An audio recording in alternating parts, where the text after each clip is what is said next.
Welcome to round one of the Asian E Endurance Series Season 4. My name is Zachary Mosel, but all of you know I cannot do this show without my partner in crime. Here we go. He's been known to be Singapore's most successful professional racing driver. In 2002, he was crowned Asian Formula 2000 champion, becoming the first Singaporean to win an international motorsports award. In 2005, he went on to become the first Singaporean to compete in Europe and also represent Singapore in the A1GP World Cup of Motorsports. In 2015, he clinched the Asian Le Mans Series Drivers' Champion title, also becoming the first Singaporean to do so. Who is this man I'm talking about? Ladies and gentlemen, let's give it up for the man, Dennis Leon! You had a lot of practice, you? Masa vocal warm up. How are you, man? Vocal warm up. Okay lah, bro. Feeling a lot better. Huh? That's why I couldn't attend I was down, as you know, with Big C. Yeah, Yeah, I know. But it was actually, thankfully, very mild. So, my symptoms for COVID were just a little bit, the usual lah. Bit of fever for 2 days, aches and pains, but more like flu-like symptoms. I still kept my taste though, so I was still eating away. Yeah, I heard some people who have it, they just can't taste anything, Yeah, I can't think smell it just anything. depends. Correct, it depends on which variant, and it's very individual. I got lucky; it was very mild, and yeah, here I am. So Well, back it's in good the to have you back. So, what did you think about season 3? It was a bit sad for Ayman Hakim, right? So near yet so far, but on the flip side of the coin, Russell Reyes has been he's been working at it. We know how hard he's been trying to win the championship, and he's very dedicated. He tends to beat himself up pretty hard. I know when he doesn't do well because he's quite a serious guy. So it's kudos to him for winning it. And but my heart goes out to Ayman Hakim. Yeah, I know. We had a little chat with him, and he was like so close, Yeah. So I was telling him maybe this time round, they say third time lucky lah, but I think fourth time for him lah. You never Actually know. You never know. And Russell Reyes totally rightfully said no. He's been actually improving leaps and bounds. Leaps and bounds. And Mike was all excited, no? Yeah. Screaming like Russell. Then it was going on and on. It was befitting the fact that the potential winner was a Filipino, and then we get the most animated Filipino in motorsport, Mike Potenciano, to basically co-host with you. Even though I was in my sick bed, I was watching and I was just having a laugh. I said, "Wow, Mike really?" He had a Mike, double if you're whammy. watching this, Yeah, thanks, bro. double whammy, Class B also. His Filipino counterpart.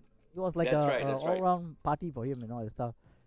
Well, for our viewers at home and wherever you might be watching from us, what can you expect for this season? Well, first of all, the season we've thrown in another class. That's right, Class C, and grouped it together with the current Class B and formed the Light Series. The Light Series. Yeah, I like that series. You like the Light Series, okay? So, what about the main event? Well, it remains the same, except we threw in something into the mix. We decided to do a little tweaking just for pure entertainment. Alright, so we have two classes. Class A is classified as the fastest. We're driving the GT3 car. And of course, same thing, 3 races. First race 10 minutes, second and third race is half an hour each. And guess what? The weather is variable. Yeah, man, that's going to be tricky.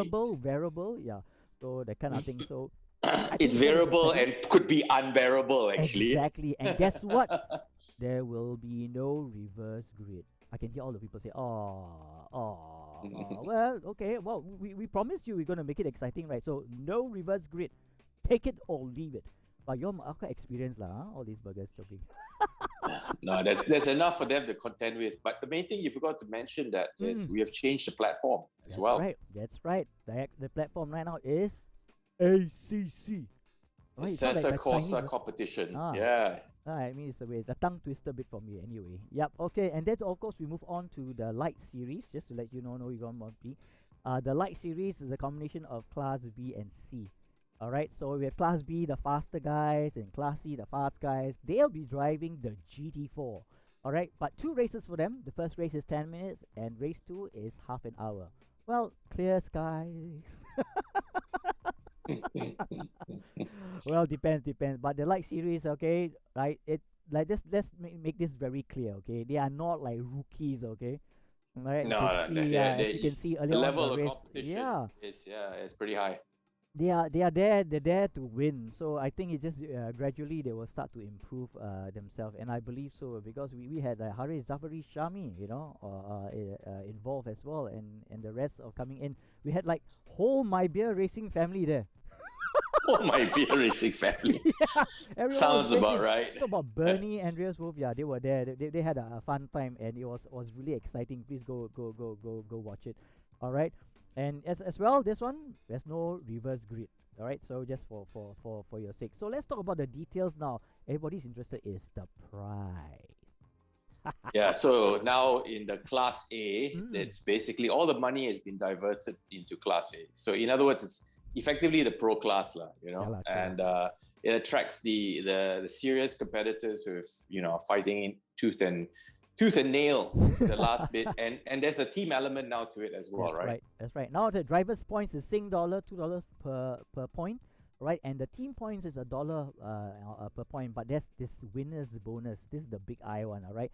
So basically for winners, okay, for the driver, if you're the winner, you get a $2,500 in first position, second 1,500, and in third $500. Okay, may the best man win, huh? Then of course we have the team winners bonus, and that is in first place you get $800, in second place you get $500, and in third place you get $200. So we weren't joking when they say this round is kaching kaching kaching. Huh? It's really Yeah. yeah. It's just I think complicated.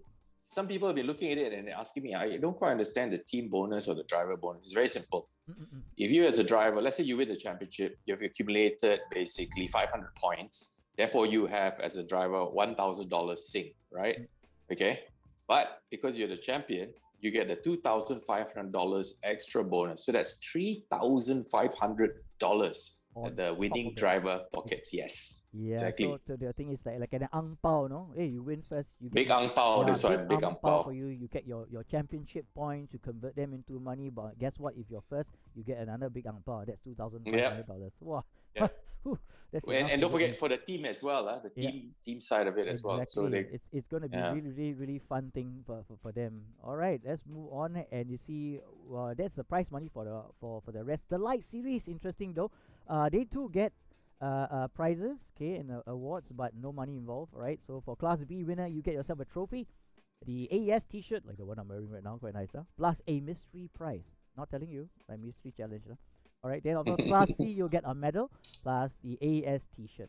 All right. So that's it for our light series prizes and our Class A as well. But let's talk more about the Class A points. I think that's the interesting bit that people are asking. They were scratching their head looking at the charts. So look at this right now. Season 4 booster points. This is our flowchart booster point system. So what you want you to do is to look at the color scheme. You got yellow, yellow, green, green, purple, purple, red, red, blue, blue. They actually signify the team members. So I want you to look at the colors as team members. So for example, if you came in first and second, right? So you get a harness 15 points and 12 points. So the team drivers finishing in the same code. So they must come in consecutively.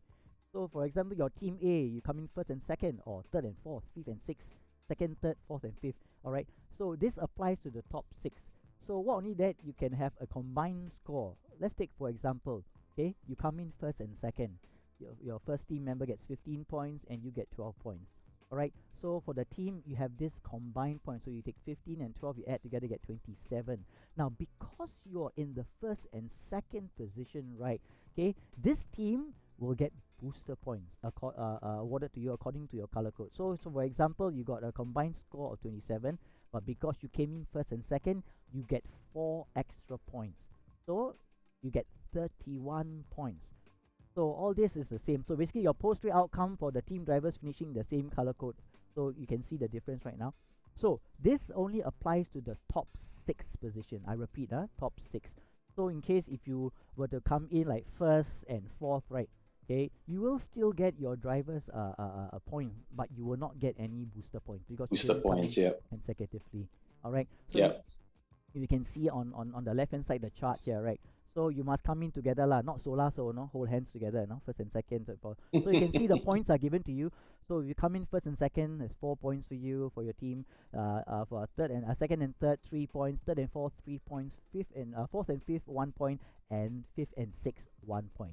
But if you come in like first, third, fourth, just as long not together, not consecutively, no points. But you still get to keep your driver's official points, because that will also work up to your money as well.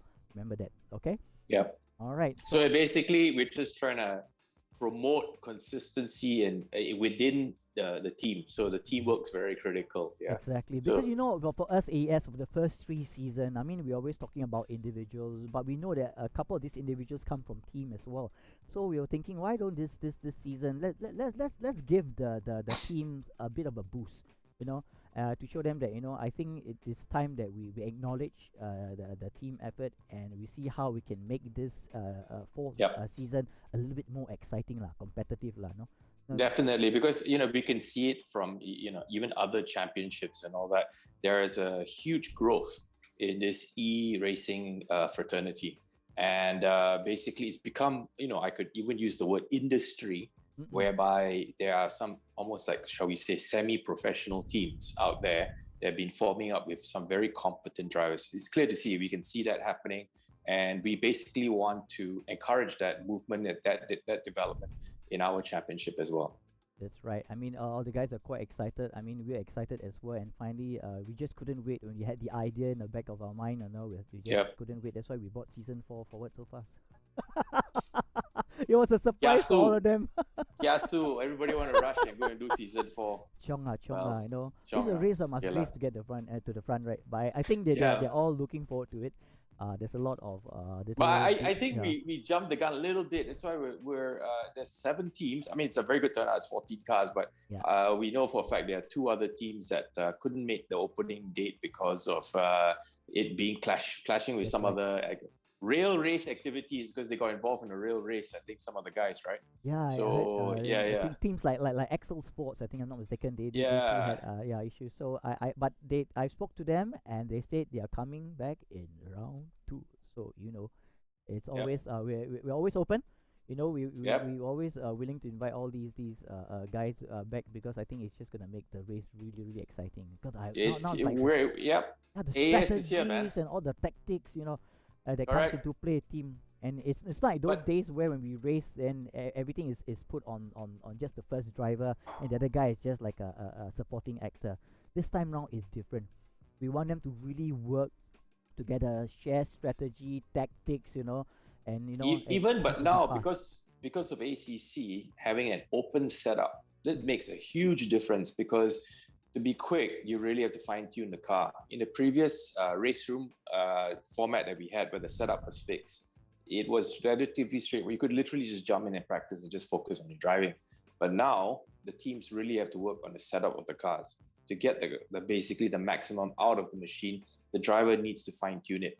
So that's a huge element that is closer to real-life racing, that is going to make a very big difference. Yes, we're looking at all these tweaking of setups. You're looking at a different level altogether, right? It's not like what you mentioned. Just hop into the car and then just go racing. Yeah.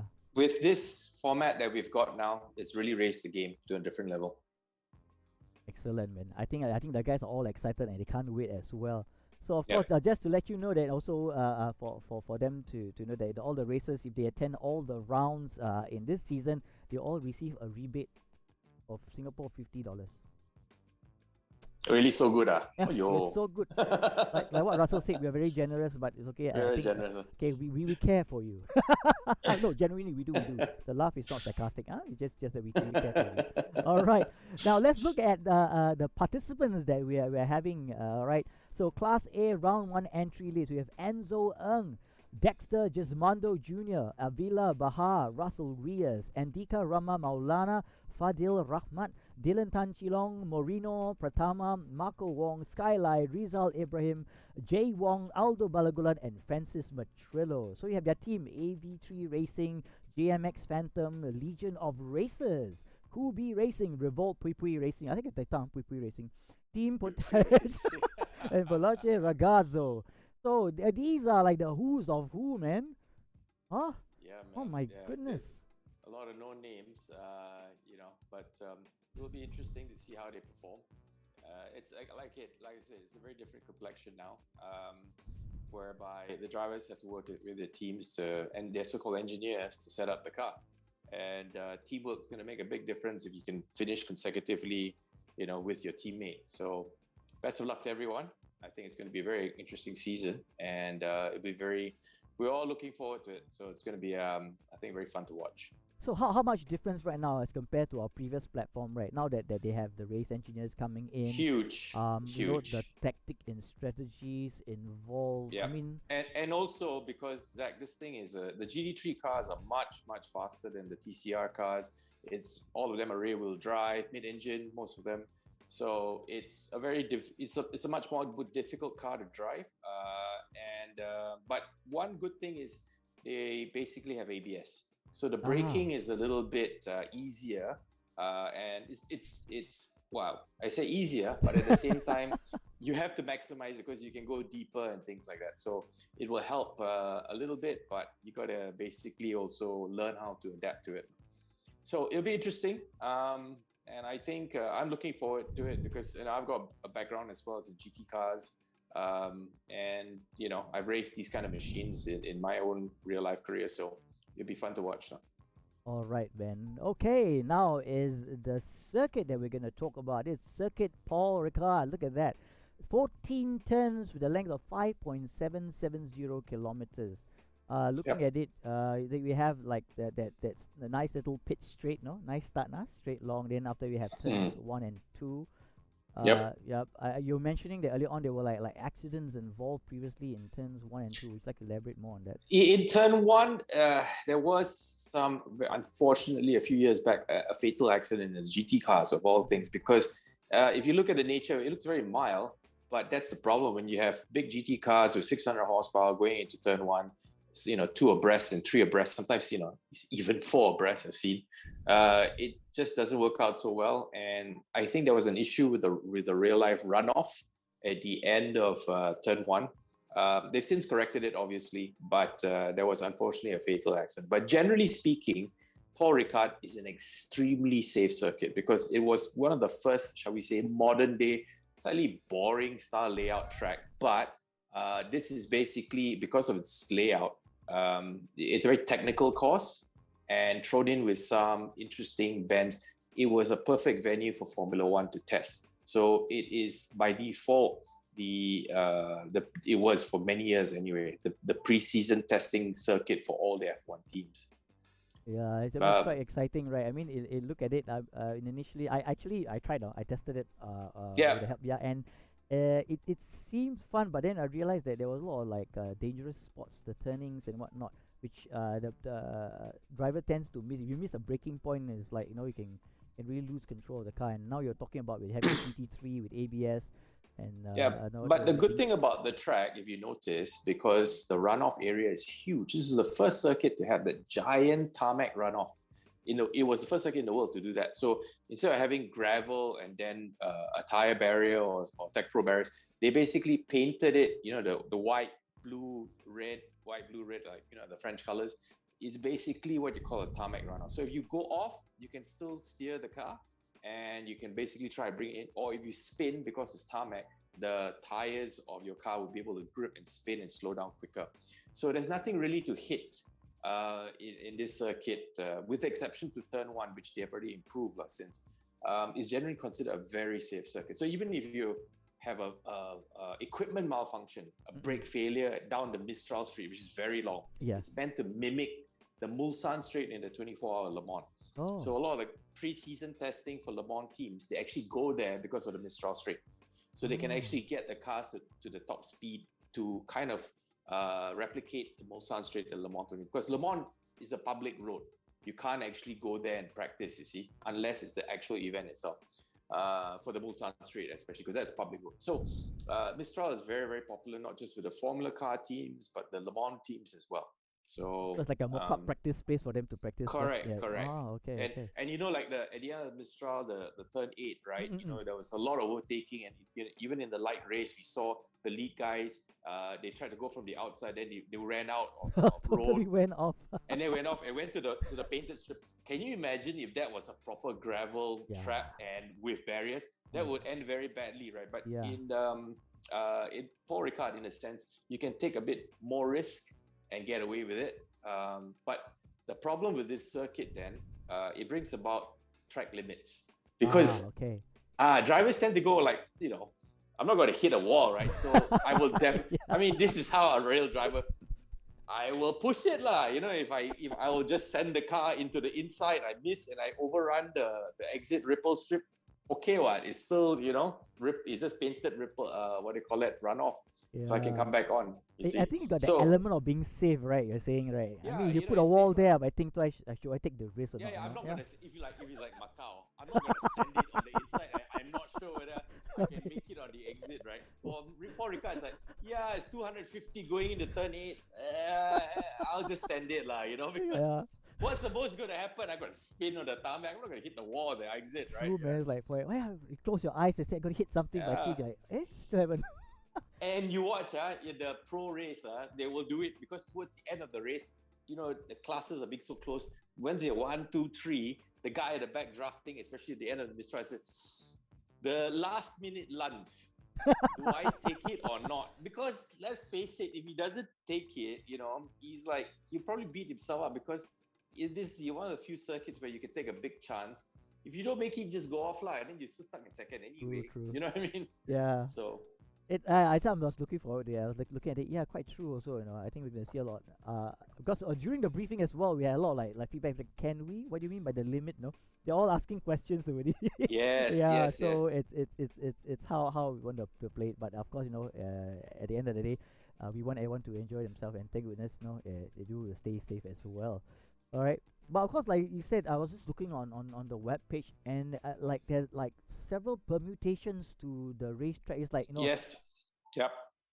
So basically you can actually in real life, like the Mistral Straight is really too long for most races. What they tend to do is if there's a proper race at Paul Ricard, they will put the chicane section in the somewhere about halfway through the Mistral Straight, or the first 1/3 way down the Mistral Straight. They will put the chicane. And then you can also change the layout to like a club circuit, which is shorter, more technical. And then there's the more flowy one. For the Le Mans testing, yes, they put the full length of the Mistral Straight, like what the circuit that we are using right now. It's more of the testing layout for the F1 and as well as the, in fact, no, the F1, they actually put in the chicane, if I'm not wrong. But for the Le Mans guys, they test with the Mistral. Yeah, I was watching some of the images as well, and it was quite difficult. I mean, if you're not looking out for it, right, there's a possibility of you just overrunning it. And when you make that crucial left-hand turn in, right, it's like up the horizon and that's it, I tried it. I know where I went through last. Yeah. It's just, because also one of the problems with the track with this thing is because it's flat, right? Yeah. And it's only got painted around. So the actual barriers or the runoff area that gives you a sense of reference, right, is so far away. So you can go very quick. Then you're like, where are my reference points? That was exactly what my thought was. It's like, the wall disappears and you're like, I only see painted marks. And suddenly, hey, I'm driving over the painted mark. Hey, I missed the whole course. It's quite a common problem when you get to saw that Paul in the Ricard. light race. Someone like ran right through, right? It's like, oops. Yeah. But I think it's all exciting lah. I think that's it. Yeah, it'd be fun. It'd be a fun track lah. It's good to see. I mean, the pro guys in the A class, I'm sure they're going to put on a very strong show. Yeah, I think I always say that. Okay, let's take a see. There's a possibility of looking into our onboard lap video of the red, and let's see how it goes from here on. And because sometimes when you're driving, you appreciate it, you see. So at least you can know exactly where it is. Okay, this is coming out from just a start finish straight. Yep. Okay, that's the last corner. Now we're going down to the pit straight. Yep. Basically going to turn 1, which is quite a fast left-hander. It's a medium fast left-hander. In these kind of GT cars, we're going to see quite a, maybe 2 abreast, 3 abreast, because it's a medium speed corner, and everybody tends to, this is the 3rd gear, so it's actually quite quick. This technical section, you basically want to open up the steering and just come onto the power as early as possible. Be very gentle with the steering inputs. Down here is the chicane again. And this part, just delay the first 2 corners. You sacrifice the exit for the last corner, that one there, to get as much speed and drive out of the corners. again, the sequence of left rights, and this leads on to the Mistral. So we are down onto the Mistral back straight, extremely long. The cars are they're going to hit their rev limiter, which is about 260 to 270 or something like that in the Gt3 car. So here we 62, 66, 68, 69, 70, 71. Oh. Yeah, it's about 275. The limiter is about 270, 275. So now one flick down of the gear, a slight tap on the brakes, and it's a very hairy turn 8, which leads into a constant radius turn 9. Mm-hmm. I forget the name of turn 9. Turn 9, Busset. Busset. Forgot all the French names, man. Yeah, you said it. Busset. Yeah. This is the bend door. Turns 10 and 11. Yeah, it's very bendy. Yeah. Then this portion they call it the village. I don't know. I don't see no village, but they're waving, so maybe. I think the village is on the right side, or it was on the right. I don't know. Then we make this the Latour, the turn 13. The Latour, yeah. Right, Latour. 13. Then the Virage, the Dupont. This is the last corner. Yep, yeah, the Virage. And then the Chiong all the way. And then Chiong all the way up. So you want a very good exit out of that last corner to get the best speed and lap time. So that's the start-finish line, and that's one lap for Ricard. All right, man. So have you actually like raced on this circuit before? No, I've never raced in Paul Ricard. In fact, I've never had the chance to race in France. I've raced in other parts of Europe, but not in France. Closest was in Belgium at Spa. But Paul Ricard, I've been to it. I've been to Le Mans as well. I've seen it. I've been to the other French circuits. What's the other name of the seal on my memory? But anyway, no. Yeah, but don't ask me. I'm totally lost. Yeah, exactly. Unfortunately, I've never raced there. So, but it's good to watch, like. It's a very unmistakable track when you see it. Okay. But now that you've seen the circuit, right, from your own experience, would you like classify this as a difficult, moderately difficult, or a technical circuit? Technical circuit. Not very difficult per se, but it's a technical course. You have to be a little bit aggressive, quite aggressive to get a quick lap time.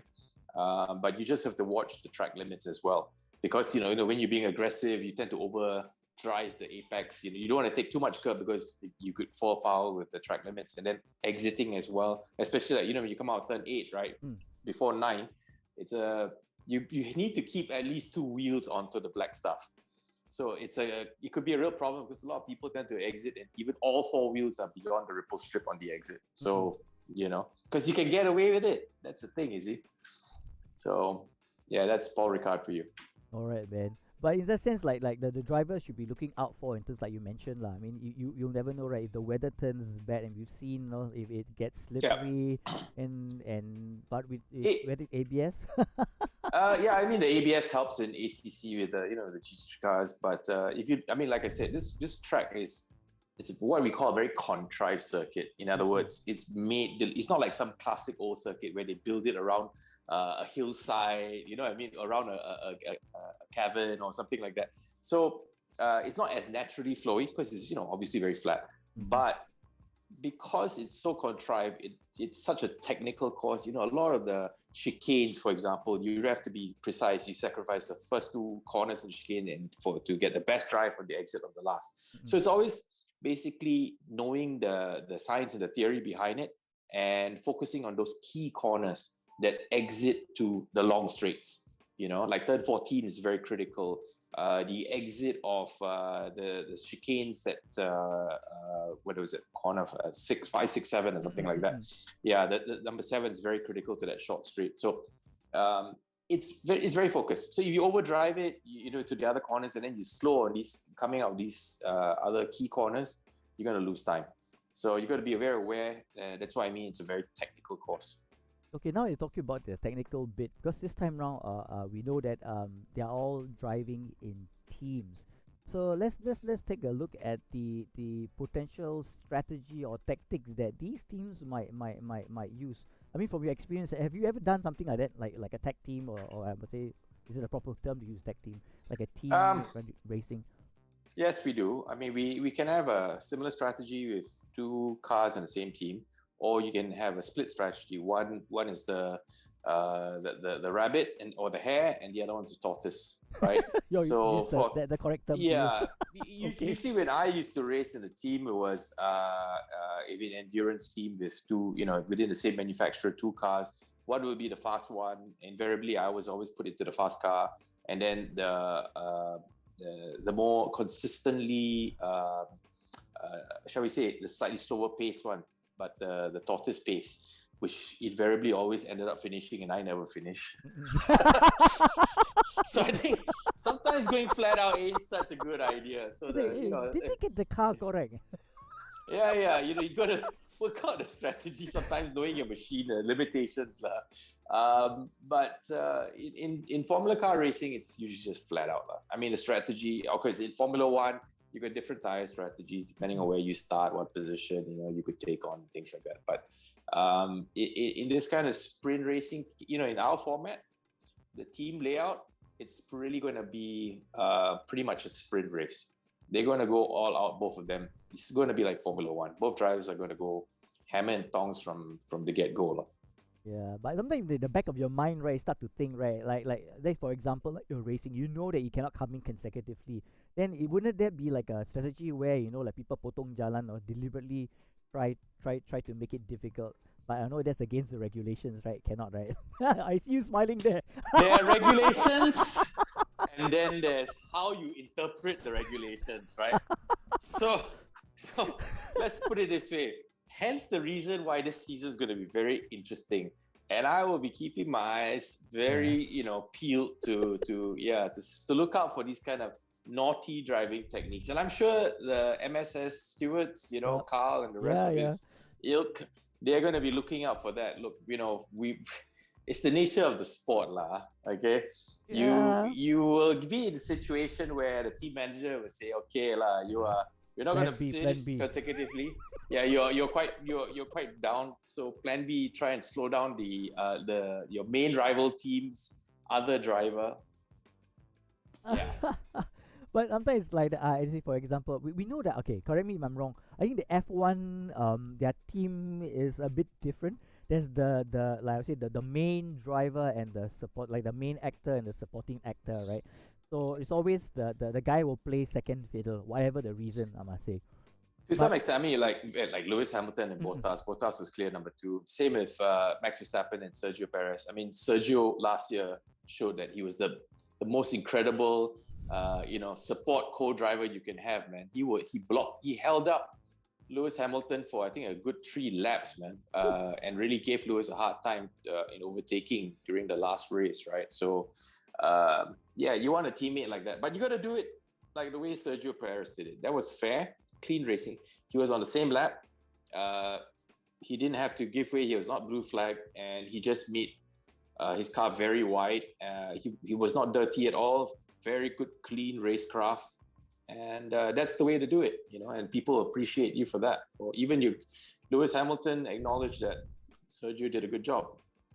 It's always the case. I mean, like it's quite sad sometimes, right? If you get someone who plays second fiddle, but that guy has incredible potential, and it's like that there's always that limited number of opportunities in the F1 seat, right?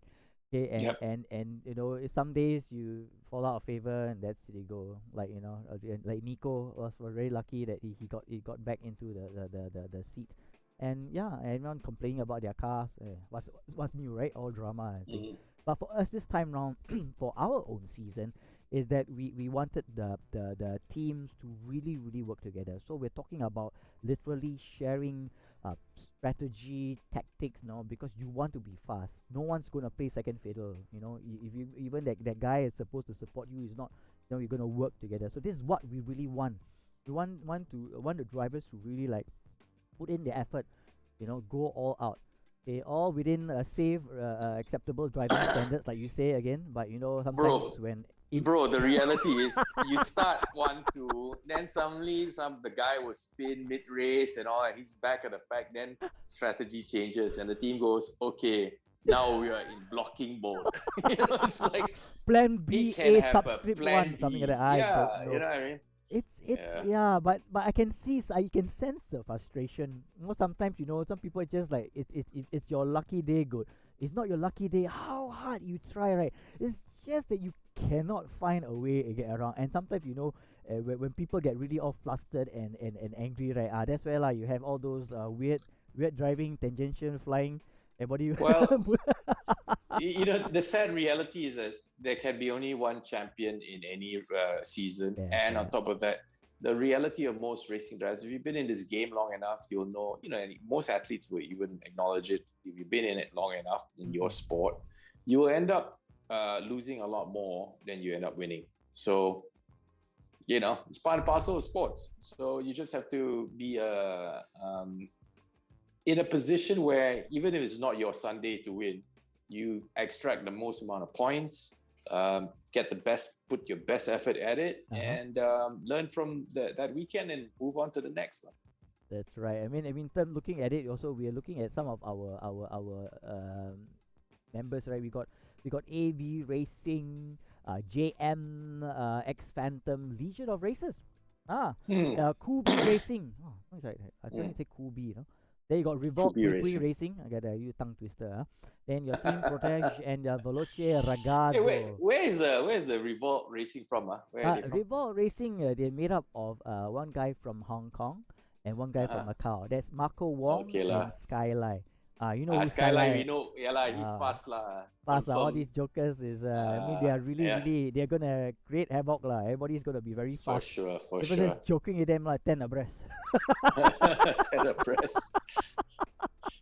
I wouldn't put it past Skyline to go 10 abreast. But anyway, we'll see.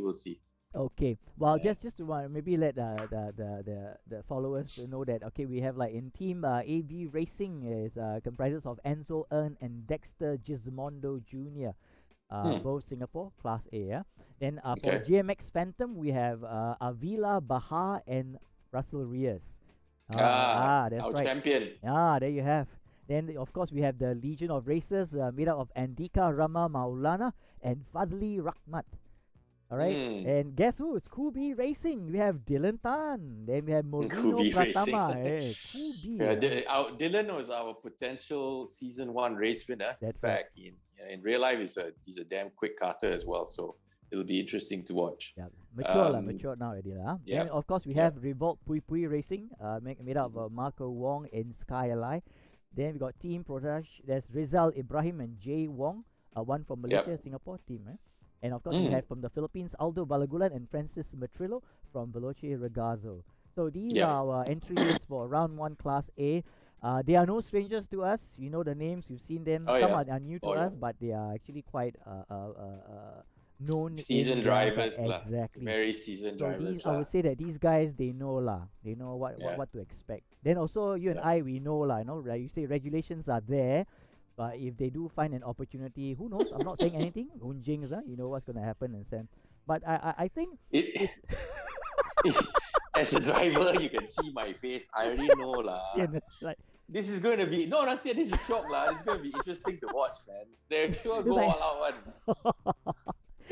I just can't wait to see the mayhem lah. I know, man. I mean, the first thing when I remember interviewing some of the racers, and they heard that we're going on the ACC platform and they say it's gonna be carnage. There's gonna be all this stuff, they're happening, and then we're in the back of my mind say, but that's what we want, We promise now. AES wants to get better, so every season we'll try and find. You can trust us.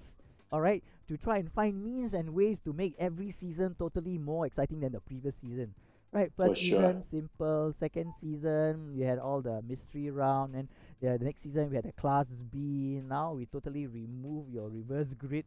We put you on a new platform. We raise the stakes now, all right? And then we put the team together. It's going to be a scream. All right, and I think I just can't wait for them to basically start up. And I think the guys also all itching. They're texting already, asking you. So when can we start? The practice session is at 3:30. 30, yeah. Yeah, so 3:30. 15 minutes 15 more, minutes exactly. So no change. The qualifying 10 minutes. Like we said earlier on, race 1 10 minutes, and we have race 2 and 3. No more reverse grid. 30 minutes. About 30 minutes. Yep. Yeah. So of course, there'll be a lot of exciting things to see and watch. I just can't wait. In the back of my mind right now, right? Because when we first introduced the team, there's a lot of things in the mind of the competitors. They'll say, "What do you mean team? Oh, everybody, you want Jing Gang coming together, say no, no, no, no, we got the limit. And you know, sometimes these teams, right, they got like a couple of members, right?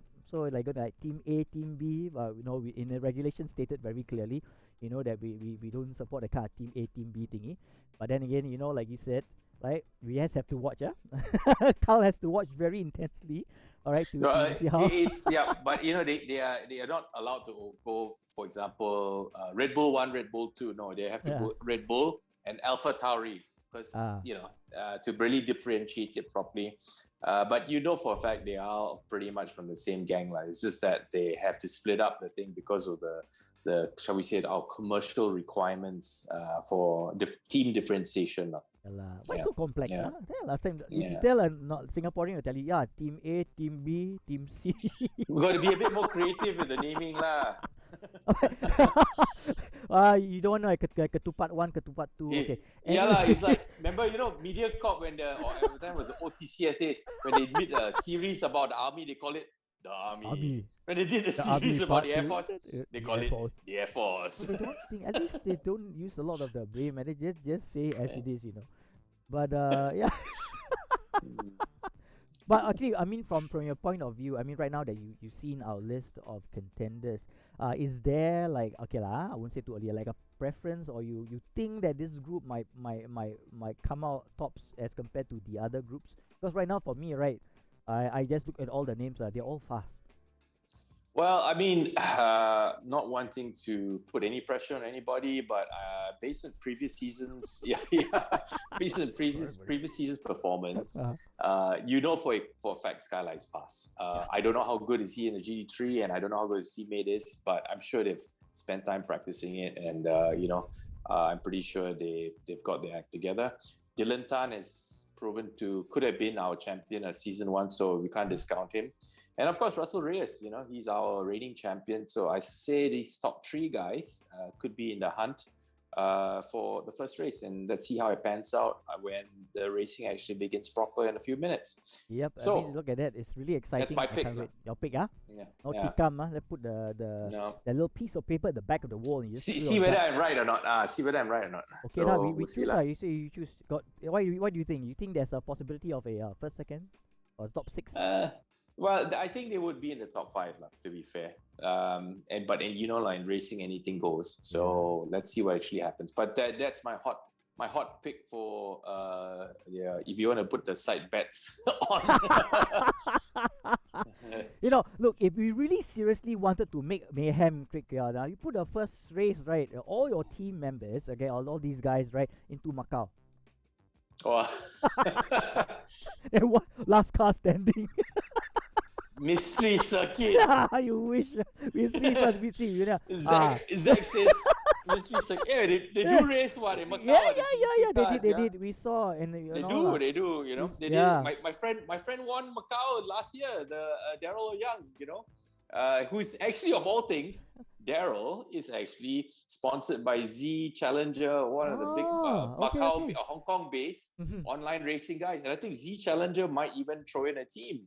From what I understand, right? Yeah, they've been very supportive, and this time round, I think they're trying to plan out a group. I am not too sure, but like I say, it's still early. This is round 1. Let's see what the other teams have to offer. Yeah, and really exciting. See lah, if you want to torture them, then we throw Macau lah. Then why do that? I'm evil.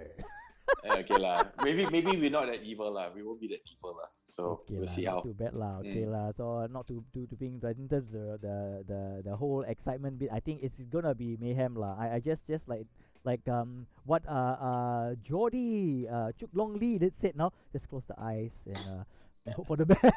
And just send it. Yeah. Just send it down this way. But I think there's a lot of things that's happening. I mean for the guys itself, I mean it's now going to be different, right? Because now it's they have to really work as a team. But from your experience, right, how difficult is it to actually work as a team? I mean, do you like look out for each other, or you just have a plan? I just drive, and hopefully we come in the top. Depends on whether you get along with your teammate or not. Yeah, man. If you don't stuff him, man, he's just gonna. And if you're the faster one, he's just gonna try and keep up with me. But if you're a real team player, and especially, I mean, Okay, when I worked in a team environment, I was very much already in endurance racing. So that's a very different thing. So you share the car with someone. Your first teammate is literally the guy that you're co-driving with. So that's a very different environment. If you have a second car, you tend to support each other. Of course, there's competition. You want to beat it, but we tend to work a bit more closer on strategies and things like that. But in Formula cars, in the days where I was racing in Formula, the word team doesn't exist. It's just I, me, and myself, flat out. And then you keep the data to yourself, man. Everybody's trying to steal everybody's data. It's a different environment in Formula cars. So. But I mean, all these data, I will assume you not racer myself, but all this information is quite critical in terms of course the strategy and whatnot, right? It's very, very, very critical towards how you drive, how you get more speed, how you set up your machine, and even it does affect your long race strategy and things like that. Yeah, well, okay. For this time, which we understand that for this time round, we're all driving the GT3 car, and we all know that fast cars. The setup is fixed right now. Okay, but the fixed setup is off. Yeah. So previously in TCR it was a fixed setup, easy. So now, that's you can be lazy, you just practice and just jump in. Everybody's driving the same car. Now no, and especially in a mid-engine, big size GT car like a GT3 with 600 horsepower with proper wings and slicks. The setup's critical. Even the 1 or 2 millimeter difference in ride height in the front to rake angle and things like that will affect the way the car turns in, how much speed you can carry, how does it behave under braking. So, some drivers might be able to drive a more pointy car with less understeer, and therefore they can be a bit quicker, but their tire wear might be higher. So, doesn't mean my setup will work for you. So that's where it gets really complicated. I can safely say that if people who've already been driving this like GT3 or GT4 car, right, and they've been playing around and tweaking the setup, they would have an added advantage. Of course, for sure. So if you choose the car that you're familiar with and you understand, because every car is different. If you drive a Lamborghini as opposed to a AMG GT3 Mercedes, it's very different in how you set it up. The cars just behave differently. They will achieve very similar lap times within fractions of a seconds of each other, but the Lamborghini could be faster down the switchback corners, whereas the Mercedes is faster through the high-speed sweepers and the down the straight. So but they end up having very similar lap times. So it really depends on the machine, how familiar you are, how you set it up and tweak it to get the best out of it. Yep. And of course, we at AES we always like to emphasize on like driver etiquette. That's what we're trying to teach. I'm trying to train people, but it's like you say quite difficult Bad habits die hard. The gentlemen. But okay, like earlier on in the light race, we saw a gentleman, Bernie got pushed off. Light race, brother. Yeah. Light okay race. light race light. But okay, let's see now because they know they've got proper real marshals looking at their driving etiquette. There's money at play. Yeah. But then again, because there's money at play now, and big, there are egos and team names involved. Yeah, the racing is gonna get serious for sure, just waiting for us to set up a team called Yaya Papaya Racing, man. That's you and me, Yaya Papaya Racing. I start from the bit. You're the rabbit and I'm the tortoise No, we got to get Jason and the rest of those guys back, and Jonathan. Team what? Sofa King Slow. The one that you can call them Team Zoom. Now is Team Boom It's Team Zoom and Boom. But I can't say I cannot be packed with you Most probably you end up I'll be maybe 4 or 5 laps behind you. No, that's fair. This is the new regulation Pro M. One pro and one complete amateur that never raced anything before. Why I kid you. Yeah, but also we need to make it clear for those of you watching. Okay, most of our drivers, they always attend a briefing, and we educate them. Or also we visit the terms of the regulations, what they can do, what they cannot do, what's expected of them. But we know as much as this is just like virtual racing, right? It is as real as it gets, and sometimes the temperament gets the better of you. and we can see sometimes the drivers just go out of hand. Nothing vindictive, but but the thing is just it's just that competitive, no, that I say killer instinct, must die must win kind of attitude, which we I can mean, but see. so it shows the level of shall we say experience and maturity of the driver. Of course, when you're young, you're hot, you're hot shoe. Sometimes the emotions get the better of you when you're competing door to door and or wheel to wheel. But if you compete long enough, you'll know how to temper your emotions and your desire to overdrive. That's what I call it. And you will develop your racecraft. There are smarter ways to overtake. You will be able to better read the situation and size up when to overtake and how to overtake. So it just comes with seat time and experience, And I think that will be a very important part to play with the team element involved this time around. Like you said, this time around it's different. Most probably they would have chosen someone that they are familiar with, someone they're happy to drive with. It's not like an actual race where two different characters, you put them together and there's a no. In this kind of situation, there's no like pro M kind of thing, because it's going to be pro, because they look at the booster point system. You'd be silly if you're putting in a team where one is 1.5 seconds slower than the other. This is not that kind of championship. You need to put two very, very quick drivers. And but of course, invariably there tends to be one that's slightly faster. Maybe not all the time faster. Maybe he's just faster in this particular track. The other one's faster in the other track. That's probably one of the best kind of formats to have, whereby you have drivers that are equally good, but one is better in this circuit, the other one's better in the next. So at least you have two very quick drivers. You can't just relying on one guy going all the time. That's a very, I guess, sprint racing format lah. It doesn't bode too well, because if this guy doesn't do too well, then for a fact, then your team is pretty much done for. If you're only just relying on one really fast guy, it's fast in every circuit. You want two guys that are equally quick. That's the way, because again, like I said, the way we've set up this championship with the booster points, consistent finishing, whereby you finish basically one after the other. That gives you quite a lot of points, because like we did the scenario, right? Yeah. If you finish first and fourth, and the next team finishes second and third, the second and third actually accumulates the same amount of points as first and fourth. So that already tells you, if you look at the booster point system and the strategy you put in place, you're going to have to drive really very, very consistent. Because if you do 1 and 4, then the next guy is just 2 and 3. They match your points. So there's a lot of things up for grabs right now, and I think the race, right? And depending on for us, the racing gods have the power of the weather. You remember us? Yeah.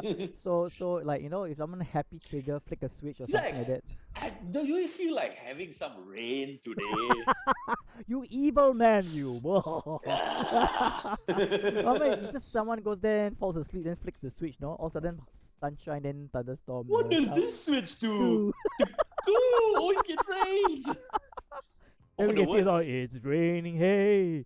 It's like once the button says intermediate, that's the worst, man. Let's find out. How long do you want it? Entire race. Yeah. Is it? I mean, you and me be like, this race is getting boring. Where's that button that says intermediate? Yeah. All you AES people all say this, is it? No, we promise you, right? We want to make it entertaining for you. So leave us to our vices. We know what to do. Whether, we add weather or something. No. Maybe we should be evil and ask the fans during the Facebook Live. You think what? So, on the race, if you want bird strike, press 1. You want rain, press 2. All of the above, you press 3. But Singaporeans, right? It's all of the above, right? Right, everything just press the button and we have. Hey, maybe that's another new idea, man. Okay, So if you're not happy with A, is winning, right? Then have bad weather or something like that. You can directly influence, the viewers can directly influence the result. If people say, hey, no fun lah, you all really make things People, I difficult. always they keep on pointing the finger and say, Zack and Dennis are very evil one now. Not me, ma. We asked the live audience, ma. Okay, all right. Now we're gonna go for a short break. We'll be right back. Don't touch that dial. Penrite, a 100% Aussie company, pride themselves on their commitment to all forms of motorsport in Australia, from the very grassroots to competing and succeeding at the highest level. It's always been a big part of their DNA. And this real-world testbed for their products ensures the lubricants and fluids you buy for your vehicle have benefited from the development of being punished in a way that only competition can. Penrite, it competes, you win. Air, fuel, spark, the trinity of power. You need all three to bring your engine to life. Kenny and Norm knew that, which is why for over 50 years, the company that bears their name has been re-engineering what filtration can do. Engineered to protect against dirt and scientifically proven to provide up to 50% more airflow. K&N, 50 years of performance and innovation. Welcome back. You just joined us. This is the Asian E Endurance Series Season 4. Big one coming right up. We have the teams. They are ready to go. You're ready to press the button, right? Actually, I can't believe it's season 4. Is that I know. 4 seasons already? How fast is that, man? I feel the agency, my hair dropped, but you still have hair, no? It's real hair. Hey, I didn't say it was not my hair, but it's real hair. Yes. Pass some over, please. Okay. Well, yes, it's amazing. I remember when we first started season 1, it was like, okay lah. But now really look at this. Try lah. Season 4. Thank you guys so much. You have brought us to the next level. We are very, very glad to be able to provide you the opportunity to race, and really push the standards up, with all of you participating. It's really, we just can't wait for season 4 to kick off. Right now I'm sitting here, but actually deep down inside I'm jumping and screaming, waiting for them to, all the greens and all you will chong, right? Then Dennis and I will most probably sit down and have popcorns. But I don't think we'll be that anytime soon. Hey, you makan never chia. Okay, anyway. Well, if you just joined us, thank you there. I have Dennis with me and myself, Zachary. Okay, we are going to wait for the practice segment where all the cars will go and try out the track. Now, this is the Circuit Paul Ricard. It's a technical track. If you know, you can always Google and check it out. Some people say it looks like a dog bone. I look at it at a certain angle. It looks like a very skinny man with a nose and a small upper jaw. Some people think it's a T, a golf tee. Something is some hacksaw. I don't know. It's up to you to leave it to your imagination. I don't know how the drivers memorize it. I tried memorizing it myself. I think it was better all memorizing a poem. But anyway, it's really, really exciting. I just can't wait. I can feel the whole anxiety building up. And I think Dennis is always cool, sitting down, makan, bochio. But it's okay. It's all right, no problem. Okay. You be far away lah. How to show you the makan? I got nothing to eat. They not provide anything. Like, okay, I'm just joking it out. But yeah, thank you so much for joining us. All right. So again, Circuit Paul Ricard, 14 turns, 5.770 kilometers of sheer pleasure. Okay, to look out. We got the pit straight, we got the Mistral straight, we got those very hair-raising kinds of turns. I tried it myself on the sim. Trust me, my first lap was quite painful to watch. It wasn't racing, it was like slowly like parading, like a tour driver. But I must admit, it is amazing because you think about it, if you are driving the circuit, right, it's fast, okay, but you're alone. It's different when you have other racers with you, because if you got 20 cars side by side, it's a very different thing. And some of them, the speed, especially down the straight of the Mistral straight, it's crazy. I was like so excited. Wow! Then how got the turn? You know what's the funny thing about racing? Yeah. When you're going down the straights doing the 270 or 200, even in like the Grand Prix cars, and the race is like 300 kilometers now and all that. Yeah. You don't actually. That's not the difficult part. That's where you actually rest. Believe it or not, when you're going down the front straight or the back straights and all, that's where you're actually resting. That's where you check your systems in the car, or you do your radio calls and all that. you're not really stressed out at speed. It's when you get into the corners and the sequences and all that, especially when you have traffic near you and all that, that's when you start to get more focused, shall we say. Yeah, So the irony of it all is it's not about the speeds. The speeds are all irrelevant. Yeah. All right, here we have Francis Matrillo. Wow, look at the livery of all the cars. It's serious, man. Wow. Sui. Wow, very nice. Wow, sui. Oh, Fierce, man. Fierce. A lot of tiger stripes, meow meow. Wow, the McLaren. Oh, Yeah, whose man. McLaren is that? Oh, man, That's look at interesting. This is Enzo Ng. Nice. Look at it, nice. Got Dylan Nice. Russell Reyes. All right, there we got who else is that? Molana, Francis Matrillo, Ala Balagulan, Skyline. Okay, it's wow. Look at it, nice. Oh, Nice. That car is. It looks like the colors from Jenson Button's team, really? if I'm not wrong. Yeah. Only you will know that, no? I would think just like some nice color. Yeah. Maybe of Tiffany's there, but anyway, this is the straight down. Oh, it's looking really good, exciting. I mean, the guys also are waiting.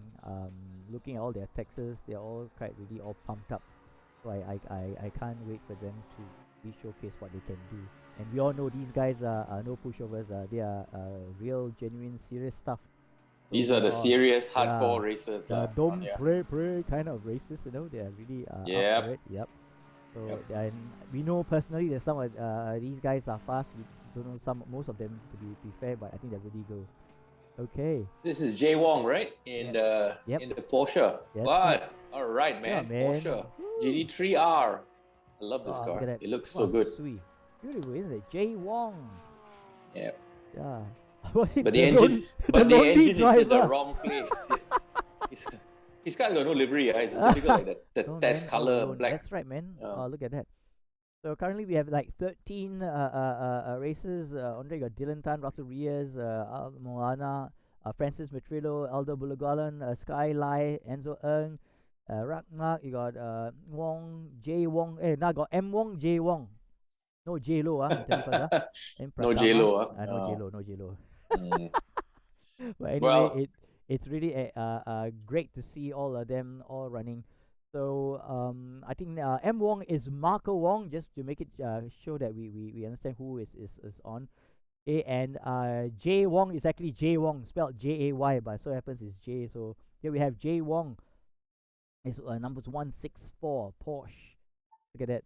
It's nice. Look at that. Lovely. Yeah, but the engine is the wrong place. The engine is in the tail like a Volkswagen Beetle. Oh yeah. Maybe but that's drop why them a memo or something like that. No. But that's why the Porsche is so unique, you see. Yeah. It's a rear engine car, and yet it performs so well, even though it's technically the engine's in the wrong place. I like it. Technically, I mean, wait. You mean there are models with the engines in front? Well, I mean, if you look at the Panamera or the Cayenne, that's the engine in the front. But most like for example, this Aston Martin. Yeah, this Aston Martin is a front engine car. It's actually powered by a 4-liter V8 twin turbo Mercedes AMG engine. So it's an Aston, but it's got a Mercedes V8. Yeah, even the road car comes with that. Yeah, man, complicated, man. I mean, the last time we had like Red Bull was using the Renault. Next thing they know, they're using Honda engine now. Like, you don't have the pure thing, I think. Yeah, but GT cars, this one is interesting. So you got front engine cars, we have mid engine cars, and then we have rear engine cars, and so they have different formats. And in GT3 as well as GT4, the FIA instills the BOP. The BOP is called the balance of performance. So to make a front engine car lap of very similar lap times to the mid engine car or to a rear engine car, they will tweak each car accordingly. And they actually use Paul Ricard, the FIA, at the start of every season as the circuit where they do the balance of performance. So for example, the Aston Martin has a very aerodynamic bodywork. So down the Mistral straight, the Aston is known to be very quick. But because the engine is in the front and there's not much weight at the back, the Aston Martin struggles a little bit in the slower corners.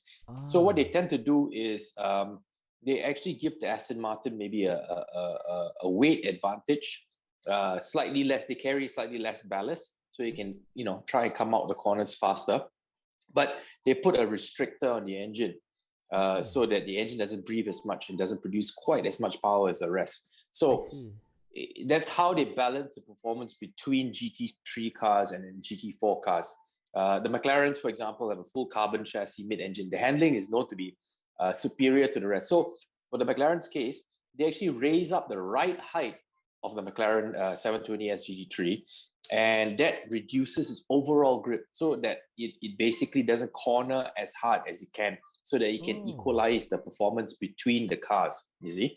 I see. Wow, that's something new to me. I didn't know that Yes, there's so that's much called work involved. I know. There's a lot involved in GT racing. That's called the BOP, balance of performance. So in the real life championships in GT3, like the the Blancpain series or the Blancpain, they call it the SRO World Challenge or whatever they call it now. They work with the FIA very closely, and each team, depending on the type of car that they run, when they get to the track, the organizers will tell them what the balance of performance requirements are. Okay. So this is something that you also just picked up, and I'm pretty sure that from what I understand of ACC, the balance of performance is actually reflected very realistically in this game. So the competitors will have to take that into account, and also the very nature of each car is very different to drive. So you might be good in this Aston, and it's driven by Aldo Balagulan, right? The Filipino guys. Yep. But if I throw Aldo into a Porsche GT3, he might struggle. It's a very different car to drive again. Okay. So it's not like, remember in the TCR when we raced last season, right? In TCR, you jump in from one car to another. They're all front wheel drive. They're all, limited to about 350 or 400 horsepower, or something like that. They're very, very similar. It doesn't really matter which car you took in TCR. And on top of the fact that our setups were all basically similar, it was fixed. So you could easily jump and drive the Alpha or the Honda or the Hyundai. It will behave the same. Not in this format. In this format, every car drives differently. Every car has an advantage in different corners and in different scenarios over the other car, and vice versa. Yeah. Right, so much now, like taking notes, writing down. Wow, so many things to learn. Blur, man. Yeah. Hey, too bad you're too far away. Not at Kopi, sit down and you can tell me all the story. Oh, my head was all spinning. GT3, 4. Say, what's the difference? The number? The number, yeah. So, and the funny thing is, the smaller the number, the faster the car. The bigger the number, GT4 is actually slow. So I had a very long career with Lotus racing GT4. I drove when the first Lotus 211 GT4 came out. I was one of the development drivers, and we raced it. We actually gave the car its international debut in Sepang as well as in the Dubai 24-hour race. So, to be honest, our GT4 was so quick. It was nearly as fast as some of the GT3s or the, shall we say, cup cars, like the Porsche Cup cars. So the FIA had to put balance performance on us to basically slow us down. For the Lotus. I don't know. Maybe from a layman's perspective, right? You build cars to go like really fast, but then you categorize because of the classification and categorizing of the cars, right? Then you got to limit the performance. Like they're asking Hussein Bolt, but you yes. Okay, so that's the thing about GT racing in general. Because it's not like Formula One, right? Where the rules are set and rules are the same for everybody. You build completely from scratch your own design that fits a very tight set of parameters, and everybody's car ends up looking very similar in the Formula One grid. But it's all the very fine differences in the aerodynamic profile, engine, design, and this and that. But in GT cars, you can't control one. The Aston is a front engine car because it's based on a production road car. The McLaren is, and the Ferraris are mid-engine, and then the Porsche is rear engine. The configurations are so disparately different that it's very hard to, if you want to race them together fairly and competitively, right? So that everybody has a very fair chance of winning. You must have some sort of balanced performance. And that's why GT3 racing or GT racing in general is quite different.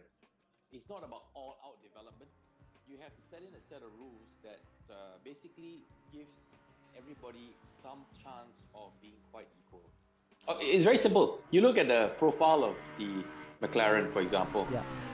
Very slick, very aerodynamic, right? It's clear cut. You don't have to be an engineer to realize that. Then if you look at the Skyline GTR, do you know the Skyline GTR, that big blocky thing, right? Yeah. Looks like a tanker. It's in the same GT3 category. So it obviously has an aerodynamic disadvantage going down the straights. So it must be given some sort of compensation, you know what I mean, to compete fairly. So it's not about all-out development. So the development on this category is not that extreme. Okay, the manufacturers develop enough, they set it, and then the development is frozen for at least 2 to 3 seasons, if I'm not wrong. So once you buy your car, you have a set of winglets and whatever, you know, suspension bits for the car. You cannot change it anymore. You can't evolve it. Oh. Yeah, so it keeps the cost down, and it keeps the racing more fair, you see. Okay. Well, you just joined us. Welcome to the Asian Endurance Series. You're with Zachary and Dennis. We are looking at 1 minute 34 seconds remaining in the free practice. We have currently on screen, you've got Sky Lai, Marco Wong, then we have Aldo Balagulan, Dylan Tan, Russell Reyes, then we have Maulana, Francis Metrillo, Enzo Ng, Fadli Rahmat, and Moreno Pratama, and of course we have our driver here, Mr. We just can't see, Avila Bahar. Avila Bahar is from JMX Phantom. So he's his teammates with Russell Reyes. So wow, he's teaming up with our season 3 champion. So maybe, you know, there are lots of actions gonna happen soon. Waiting already. I think Avila probably has some very specific experience in the GT3 car. So that's why he's selected, because Russell, I'm sure... Whoa, that was a big drift. Who was that? There's Enzo Ng. Enzo Ng. Oh, AV3 Racing. But good talent, man. He obviously has got good car control. He caught that slide, went in a little bit too quick. And he basically had a big moment there, but he caught it. Shows he's got good car control. Too bad for Enzo, his partner Dexter Gismondo Jr. is not able to make it, so he's driving alone.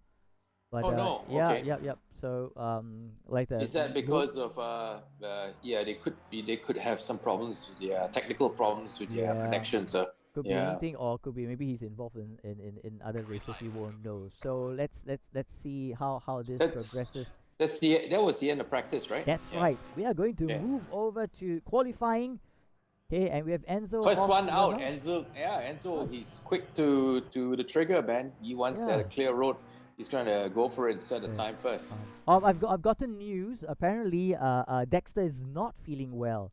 So that's why he's not racing today. So we hope that he gets well soon and he can join his partner in Fair enough. doing well. So get well soon.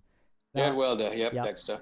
And you know that Enzo is a seasoned sim racer. So, you know, as you can see how fast he is, quite so disciplined, you know. He's taking every inch of the road, that's for sure, and some more. So you look at the amount of curb he's taking. And he seems to have worked out this track pretty well. And this is Russell Reyes, our champion, our defending champion. Yep. In car number 44. Well, he's a Lewis Hamilton fan, huh? I suppose so. You know, okay, that just check also. Jay Wong, his Jay Wong team protege. His partner Rizal Ibrahim. Had an issue, got his power supply blew. So oh no! Ouch! Ouch! Oh no! Anyway, you know, sounds like real racing, man. Yeah, man. Can't get to the grid because my car had a technical problem. I mean, as real as it gets. Yeah, man. Yep. Okay, so it's Aldo together with Francis Petrillo, right? In the same team, Philippines, basically. Yep. So we are hoping that Jay Wong's partner will be able to log in soon. Hopefully, he'll find another power supply. Hopefully. Yeah, man. But here we have Aldo Balagulan currently negotiating this turn. I like that. I see. Nice. That's turn 8, right? Sorry, turn 9. Look at that. Lovely. Oh no. Yeah. No. That's not turn 9. I'm confused. That's a problem with this track. All the curbs look the same and all the run-up is all painted red. red and blue and red and blue. Yeah, it's amazing because now they're coming down the stretch here for this is the pit straight. This is the start finish line. Skyline. Wow, look at Skyline. My goodness. Wow, his car look like tiger lah. Don't play, man. Look at it. Don't play, yeah. What a camouflage. Oh. And white rims some more. Wow. So you definitely don't like want to do that eyes, in racing. Yeah. Because your crew will hate you. You have to wash the rims all the time because of the amount of brake dust. They have the J Wong on the screen. I like this map they shows you. Like, look at the circuit, right? Tell me it looks like a hacksaw, right? Like, okay. And yeah, lots happening right now. Some of the cars are all stationary parked there, but a lot happening right now. That's J Wong, 164. And we have Russell Reyes behind him, not that far away. And we have Enzo Ng, followed by this is Marco Wong. So lots happening here. And Aldo Balagulan is currently in 5th. So hopefully they'll be able to clock good times. Like yep. Nobody set a time yet, right? Nope. You're just getting a feel of it. Still getting alright, yeah. The action. Warming up. Yeah, man.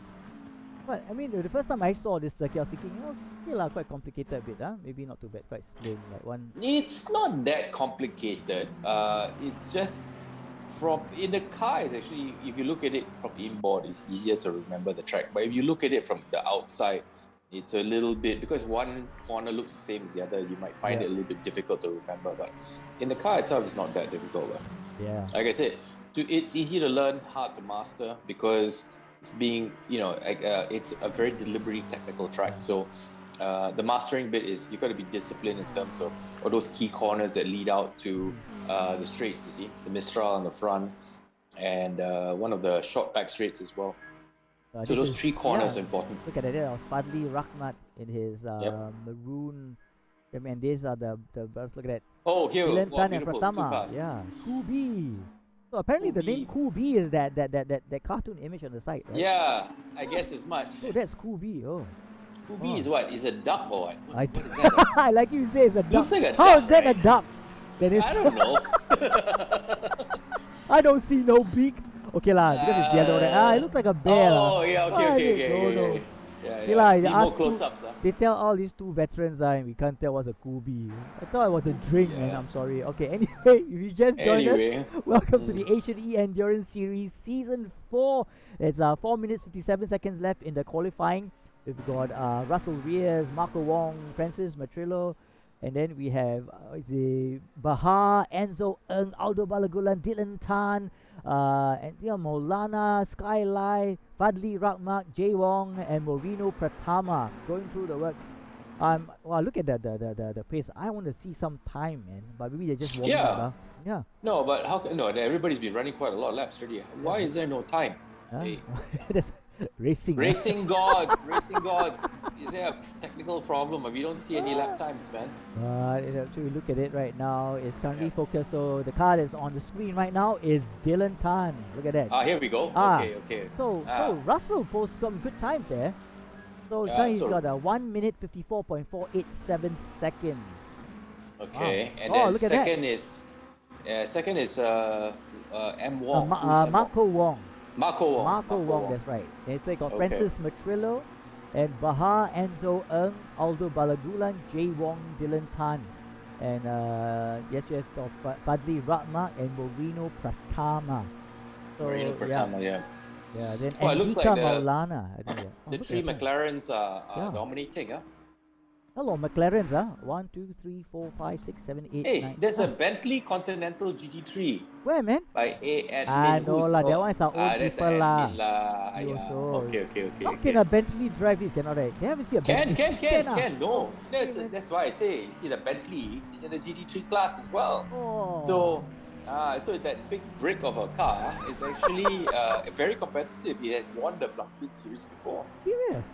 Yes.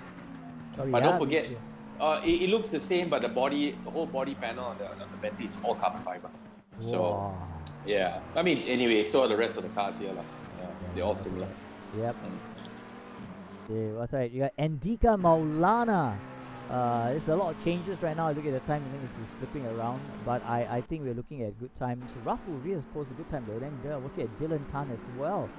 They like the bulk of them are driving the McLaren 920S GT3, and of course 720S, yeah, 720S. 720S, huh?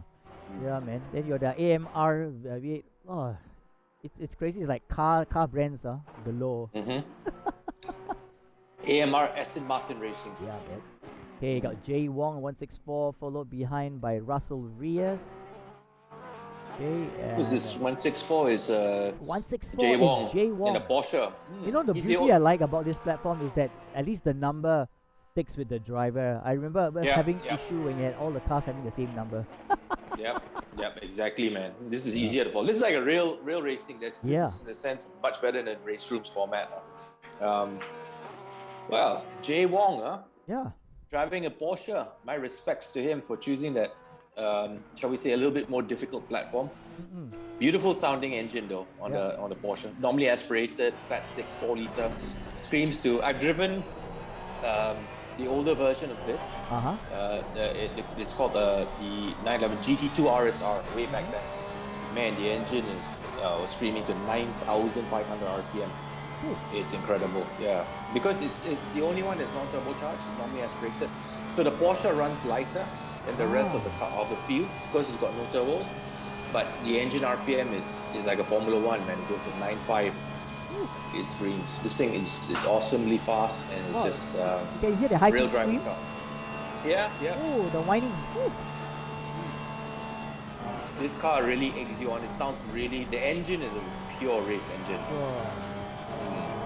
Turn 8, coming through turn 9, it's very gentle with the steering inputs, keeping the car balanced, because the back end can come off. Late apex, powering through, holding it tight, so you get a good lineup. 10, 11. To turn 10, 10 and 11. This is very good. Holding, not drifting out wide for. Oh, is that the end of qualifying? So, Dylan Tan has jumped to the top of the in pole position. 1 minute 53.832. Yes, and second place is Marino Pratama. Pratama. Yeah, then there was Andika Maulana and Fadli Rahmat. They actually two teammates. Russell Reyes is in 4th though. Yeah. Okay, so but it seems to be dominated by McLaren, so. Yeah, look at that. Okay, Russell Reyes being chased by Jay Wong. That's the end of the session. So it is Dylan Tan who has taken pole position for round 1 of season 4. That's right. If you just joined us, we just finished the qualifying segment of the Asian E-Endurance Series season 4 round, and we are looking at some of the Russell Reyes, our he's in 4th position, champion, our defending champion. Position. And making a return, Dylan Tan, who we've seen him in action in season 1, was one of our top contenders as well. So there's lots happening on the racetrack right now. We just can't wait for the first race. It's 10 minutes, no holes barred. It's basically a short period, a sprint. So are we going to see? I don't know. Now I like to say this. Are we going to see records being broken? Okay. Records being broken is fine. Just make sure cars are not being broken. And running out of incident points and whatnot. So, just take a quick look at the weather. Your maximum 30 degrees, a minimum of 10 degrees. Currently, right now, the track temperature is 25 degrees Celsius and no winds blowing. And I think it's a perfect day for racing. What do you think? Looks like it's a perfect day so far. Hey, so far. The main thing is the wind here at Paul Ricard, because it's actually, if I'm not wrong, it's near the beach or something like that. They've got strong winds, and if it doesn't affect the GT cars so much, but if you're in a Formula car, if the wind's gusting and blowing in the wrong direction, you can really some of them you can basically lose control of the car. You can actually underbrake yourself if you've got tailwind going into a heavy braking area. So but so far the winds are okay. And Marco Wong, where is he? He's in Marco Wong is in 7th position. Marco Wong is in 7th position. So we have all them waiting. Dan Reyes. All right, it's quite exciting. I've got news. Apparently, Ku B is a Dino Cupid. It's a Dino Cupid. You say bear, we see duck. What else? No, and loves to eat donuts. Wow, now you say mention donuts. I feel like eating donuts. How now. should I know? I've never seen a real Eh, dinosaur. you think I also know? All I know is a dino. Okay, fine, fine. You said duck. I said bear. We're both wrong. Yeah, we both wrong. Sorry, Dylan. Didn't mean to say anything, but I know. Yeah, it just goes to show that we just don't judge a book by its cover.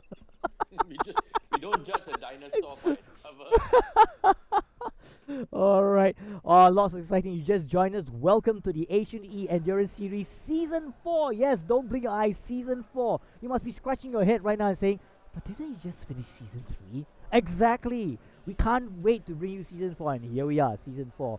Season 4 is different because we got team elements involved. Everyone in the best in Class A right now is going to compete for big prizes. All right. So this is the first round. Our first race is 10 minutes, and I was just sharing with Dennis. This is where they chiong, because then we'll get a chance to see which is the better team. But for some of the team members, some of them either fallen ill, or some have power supply issues. It's okay. At least they're there. They're representing their team. They try their very best. And right now we have on screen all the cars are waiting. It's a rolling start, yeah. Yeah. When first I heard about rolling start, this image started to flash in my mind. It's like you run with the side door open and you run and you jump in and you start the car. Yeah, then I realized it wasn't. No, that's not rolling start. It Rolling means the good times? cars are rolling. Yeah. Because you're used to seeing the Formula, or what do you call that, or the touring car racing, which all was a standing start. So this Pajiki cars, it's rolling start. In Le Mans, it's all rolling starts. Yeah, but quite fun, right? I mean, just as long as you manage to run after the car, then the car ahead of you, then you cannot race, Like one. Like the old days. That's called the old Le Mans start. It's like that. You run to the car, jump in, start, and then hopefully you don't crash into somebody else coming out of that, the wall. Okay, Anyway, they are rolling. here we go. Here we go. Slow and steady. So Dylan Tan, That's right. Marco You have Marino Pratama. Marino Russell Pratama, Diaz. sorry. Yeah. Then we have Andika Maulana and Fadli Rahmat. All right, in Baha, you got Marco Wong, Skylight, Francis Matrillo, Aldo Balagulan, hopefully Andrew Earn, Jay Wong. Let's hope they have kept the order properly, because if they don't hold the order properly, they can't start. And do we have a full green? Yes, we have green. Oh, here we go! First race. Let's watch turn one. Let's watch them. Dylan Tan and his partner Pratama. They are leading 1-2. Nice. Okay. It's nice to see cars that look at that. Oh, it's clean. crazy. Everybody got through turn one clean, which is well good. done. Clean movement. Yes. Okay. Dylan together with Marco, side by side. They're blocking. They're really holding the traffic up. Good teamwork there. At the back is Russell Reyes trying to squeeze in between of the two teammates, Dylan Tan and Marco. Okay. A bit of contact there. Somebody spun at the back. Ooh. It looked like a purple 720. He's running a bit wide, but okay. So it's two groups forming up already very quickly to start the race. And it's Marco. Marco has taken the lead, and Dylan has fallen back to second. That's right. So you have the Kubi right in front right now. 1-2. Yeah, man. Yes, we have the dinosaur. for Dylan Tan. Yep. don't laugh at the dinosaur, okay? Yeah. Okay. Fast dinosaur. They are being fueled by donuts. No, just joking. All right, so we got Moreno, Pratama, and Dylan Tan leading the pack right now. Look at them. They're holding back off some of the competitors around the bend. Oh, look at that. Fourth place. Could he take the inside of Russell Reyes? No, maybe. Look at that. Oh, he's holding him back all to the outside of the track. Maulana is side by side. He's taken Russell Reyes. He's gone up to third. Well done. Look at that. That was a good move, man. That was a really good move. Wow, so Russell's fallen down to fourth place now. Yes. And what's Maulana's first name? Maulana's first name, basically, he is Andika. And guess what? Andika. Maulana, Fadli Rahmat. They are actually a team. They are from LOR, Legion of Racing. Oh, Legion of Races. That's okay, right. So the purple cars, just keep an eye on the purple cars. They have Kubi, Legion Races. Whoa, look at that. Maulana. It's a nice looking car though, I think. Look at the color of it. Yeah, it Yep. looks like the old what do you call it? The Ray Brick NSX from back in the Super GT days. Yeah. But anyway, this is and who's that? Oh, Skyline, is it? What's that? Or Skyline's partner. Yeah, the tiger markings, isn't it? Yeah. Marco Wong. Yeah, Marco Wong and Skyline. They are the Revolt Racing. Revolt Racing. Don't laugh, you another one, okay? It's a tongue twister for me, okay? I just have to do that anyway, yep. So you can see they're quite clustered according to the map. It's really tight. Okay, don't let that fool you. Some are really going down great. We have Baha. Yep. Okay, Avila Baha and Russell Reyes belongs to JMX Phantom. Yeah, the orange car that you see down there. Yeah. Yep, and of course, you know, Dylan Tan and Moreno Pratama, they're in that yellow Crew B car, which is right in front right now.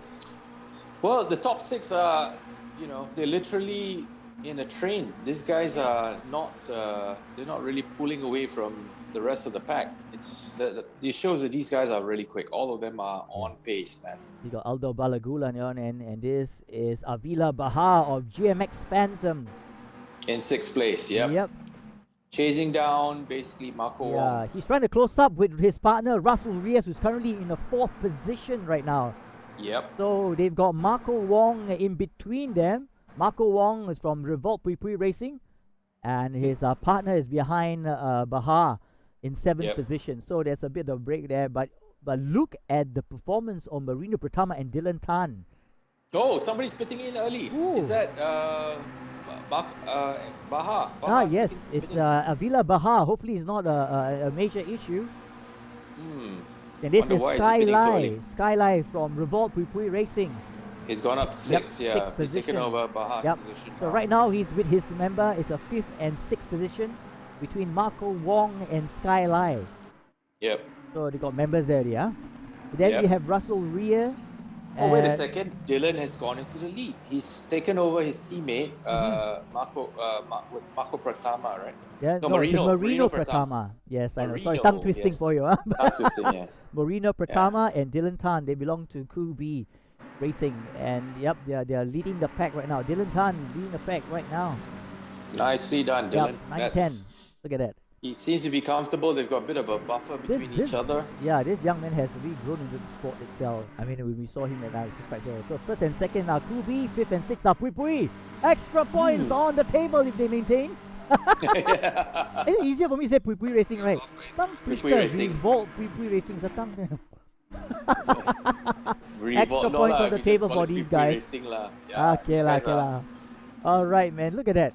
They're like amazing, and they're like Dylan Tan has the fastest lap. Where's Andreas Maulana's teammate? The other Legion racer. Legion racer Andreas Ronald is his friend. He has Fadli Rahmat. Now Fadli Rahmat is currently in 11th position. 11. That's right. How did he? I think it's because he spun off right at the earlier part of the race. He had a bit of an incident. You need to take a look at it. Yeah. At the start of lap 1. Yep. Guess what? There's only 4 minutes 20 seconds left. If you just joined us, welcome to the Asian Endurance Series Season 4 Race 1. It's crazy, I'm telling you. Alright, the boys, okay, don't get the name fool you. Crew B Racing currently are in 1-2 position. Alright, again, prizes of Dylan Tan and Moreno Pratama. That's right, they are doing extremely well. Alright. They are. Yep, then we have from Regional Racers, Andika Maulana currently in 3rd position. You have Russell Reyes from JMX Phantom currently lying in 4th position. 4th position, yeah. That's right. And in 5th is Marco Wong from Pui Racing. Alright, and his teammate Skyline is lying in 6th position. So we're looking at extra points here for Pui and Crew B Racing. And guess what? Booster points too. Oh, it's all Booster working points out. too. Yes. Complicating, nah. But this is interesting. Very consistent driving from the top 6 drivers. They're not really pulling away from each other. But I think it worked out very well, the strategy for Dylan and Moreno Pratama, because you could tell they didn't want to race each other too much.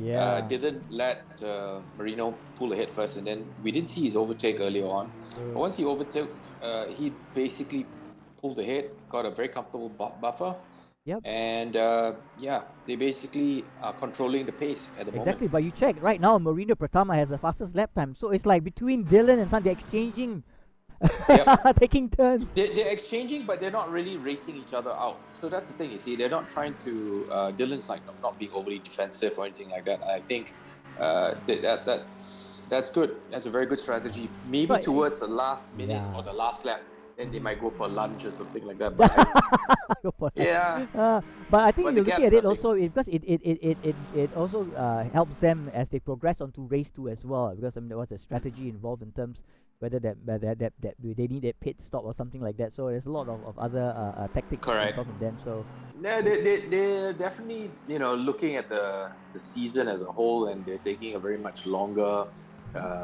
team approach to it. You can tell they're not driving the car.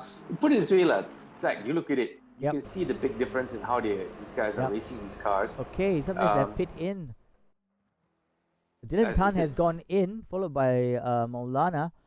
How come? Don't know. Oh, is the race over already? No, there's still 1 minute 39 seconds left in race 1.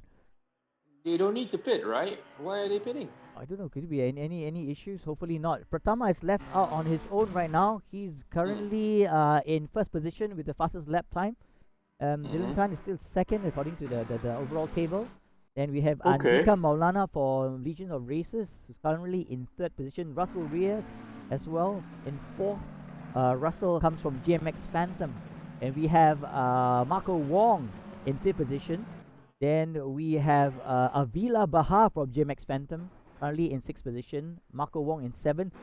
Francis Matrillo from Veloce Ragazzo, currently in eighth position.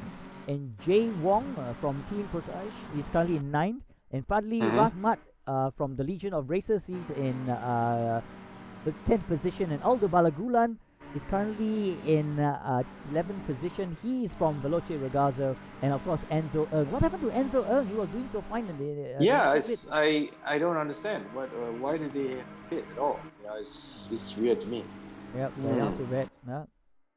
Something's up. Yeah. We gotta find Oh, out guess from what? I've been What? told that we should know that the pit stops are mandatory even in race 1. So it's mandatory. They have to. So does There you have. Okay. Nice view, the Kubi. It's a dinosaur. Please. Okay. I see. I Alright. see. Marino So it's a- Pratama doing good. Yep. Oh, so yeah, now even in the sprint race, you got to pit, huh? Yeah. So they will pop in for a quick splash and dash, like you said. So does And there you have it, taking turns. In Moreno Pratama in first, followed I think with Dylan Tan in second, but no, that's not Dylan Tan. That's clearly not. Okay. Yep. So we're having all these races. Okay. We're down to the last level. Oh, Oh, this is overtaken Pratama. Marino Yeah. Pratama, they has just Yeah. overtaken Dylan Tan, Maulana, right? that's right. Hmm. Exciting. Maulana just exciting. overtook Yeah. Dylan Tan, and Dylan Tan just was not fast enough on the exit of the pit.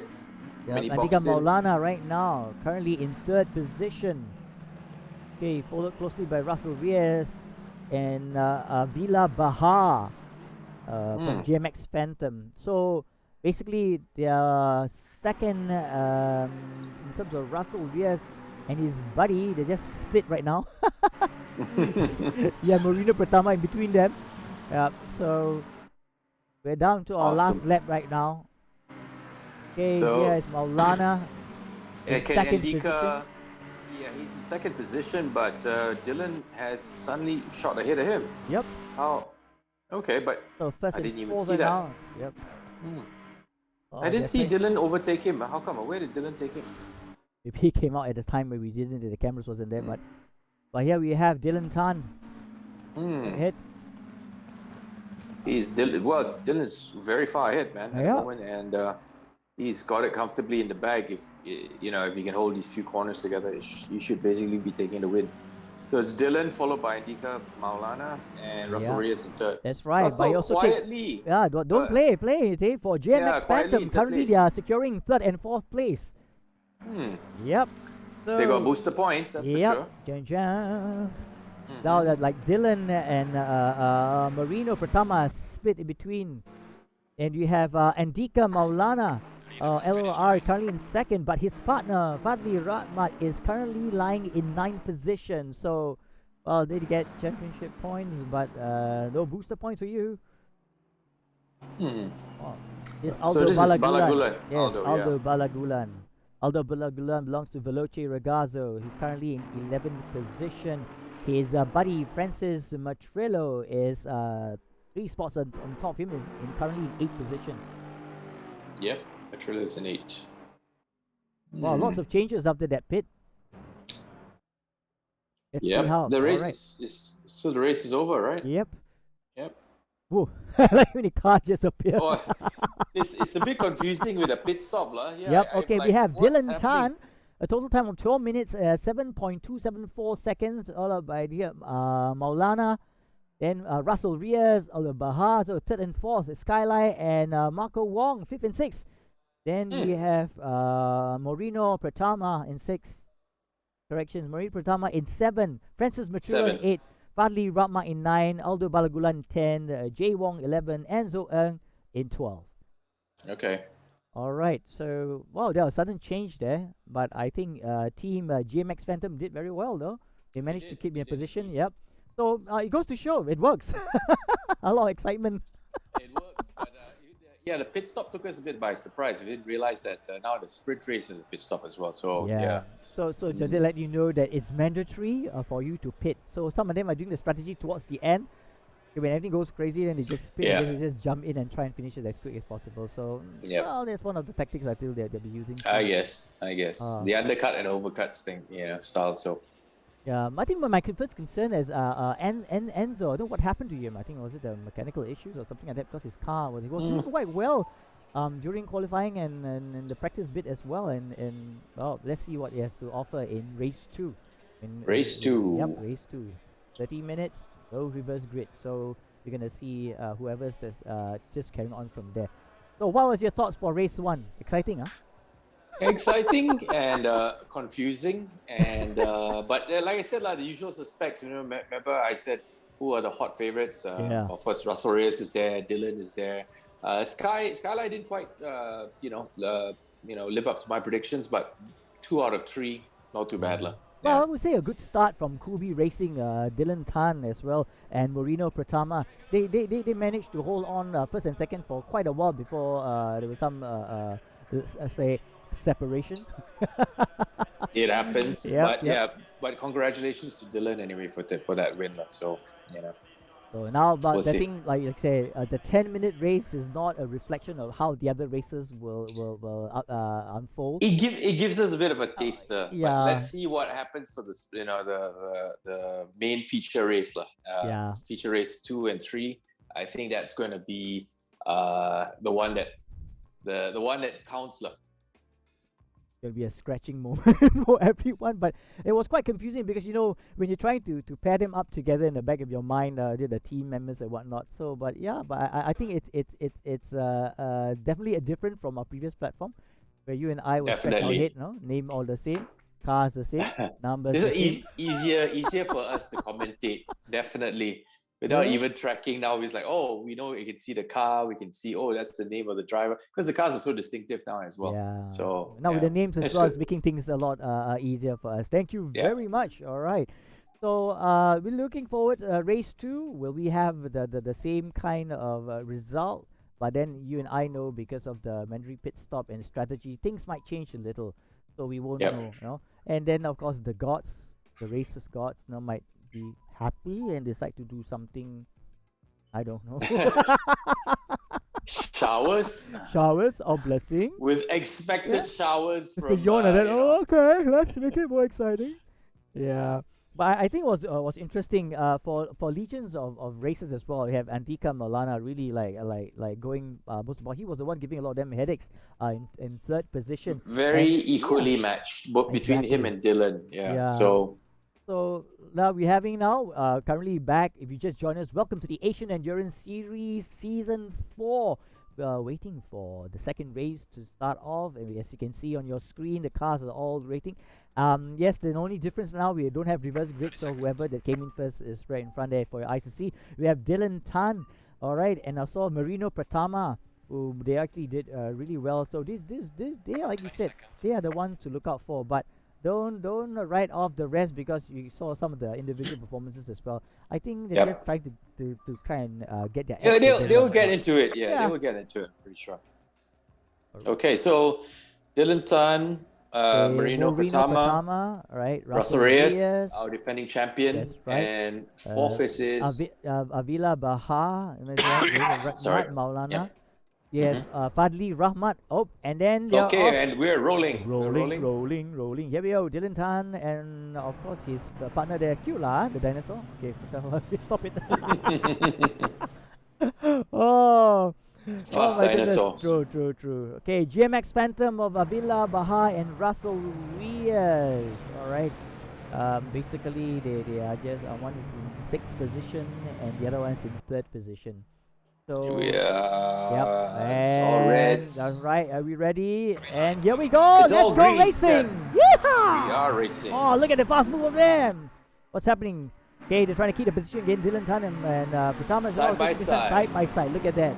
Maulana and Rahmat also trying to squeeze through in between there. Oh, look at that. Oh, somebody in the went for section of lunge. the end. One of the members of the Legion Racers.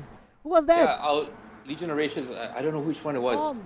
Oh, there must be Fadli Rahmat, I think. Yes, Fadli Rahmat has spun out. Yeah, he's in 5th position. Currently, right now, we have Pratama, Russell Reyes, Maulana, Rahmat, Bahar, Wong, Sky, Machilo, Balagulan, Enzo Ern, and Jay Wong as well.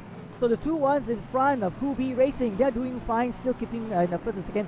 But check out Maulana. Andika Maulana of LOR is holding the same position. Has jumped up to 3rd position. Exactly. Yeah, second. He took Russell Reyes in through turn 3 and 4, I think. That's right. Well, just to let you know that Russell Reyes and Avila Bahar, they are currently in 4th and 5th position respectively. So if they keep it close together, you're looking at all that necessary points. Alright.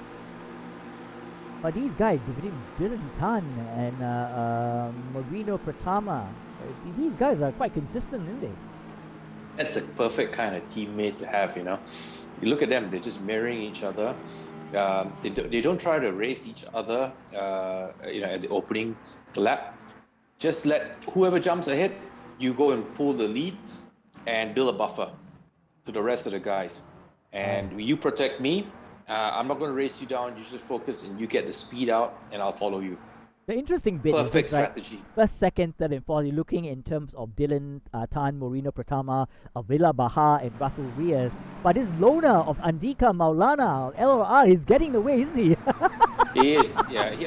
Andika is obviously very quick, but he needs a teammate that's a little bit more, shall we say, consistent or more up to his pace. Yeah, currently his teammate is in 4th position. Andika is he's getting hot and heavy. Is he trying to overtake Russell Reyes? Almost. Russell's holding 3rd position. He's not going to give it up easily. That's right. It's quite a lot of stuff in front here. We have seen Maulana, and then we have Russell Reyes trying to sandwich, or Maulana sandwich between Russell Reyes and Bahar. And but he's sad to know that his teammate, Fadli Rahmat, is currently in 12th position. Hopefully not that his car, because it spun off earlier on, remember? We saw in that. He unfortunately spun off on his own, I guess. Alright, so I don't know whether he was the points is important right now for him, but we know that his capability, this Andika Maulana, because currently he's in 3rd, he's trying to overtake on the outside. Him and Russell Reyes, can he do it? Look at them. Side by side, almost, I would say. Oh, look at the drop. They're almost touching each other. But look at that, the one behind me. Look at the draft. Sky is drafting Bahar, but he's trying to overtake him, but he made a defensive move.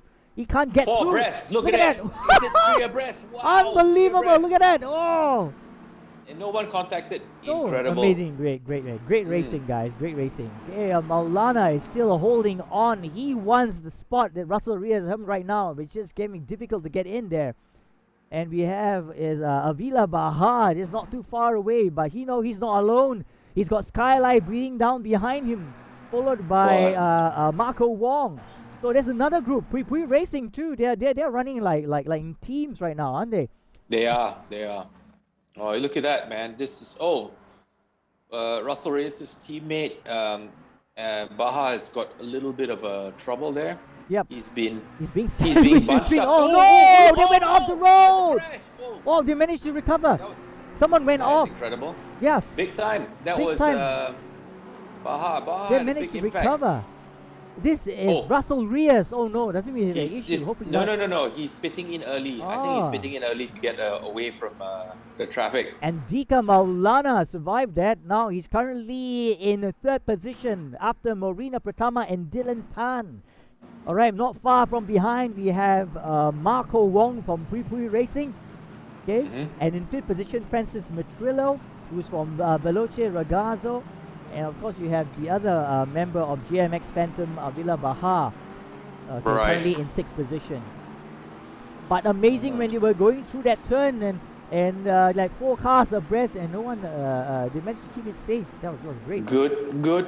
It shows you the quality of the driving in this championship. You know, those guys are really very skilled, respectful of each other, and it shows. You know, there was a very difficult corner at such high speed, Look at that. and yet Francis Matrillo creeping in. Oh, that was a great one. He was trying pulling on a side of Marco Wong. All right, Marco Wong realized it and starts accelerating away. And he's All like, right, yeah, see you guys, I'm checking out.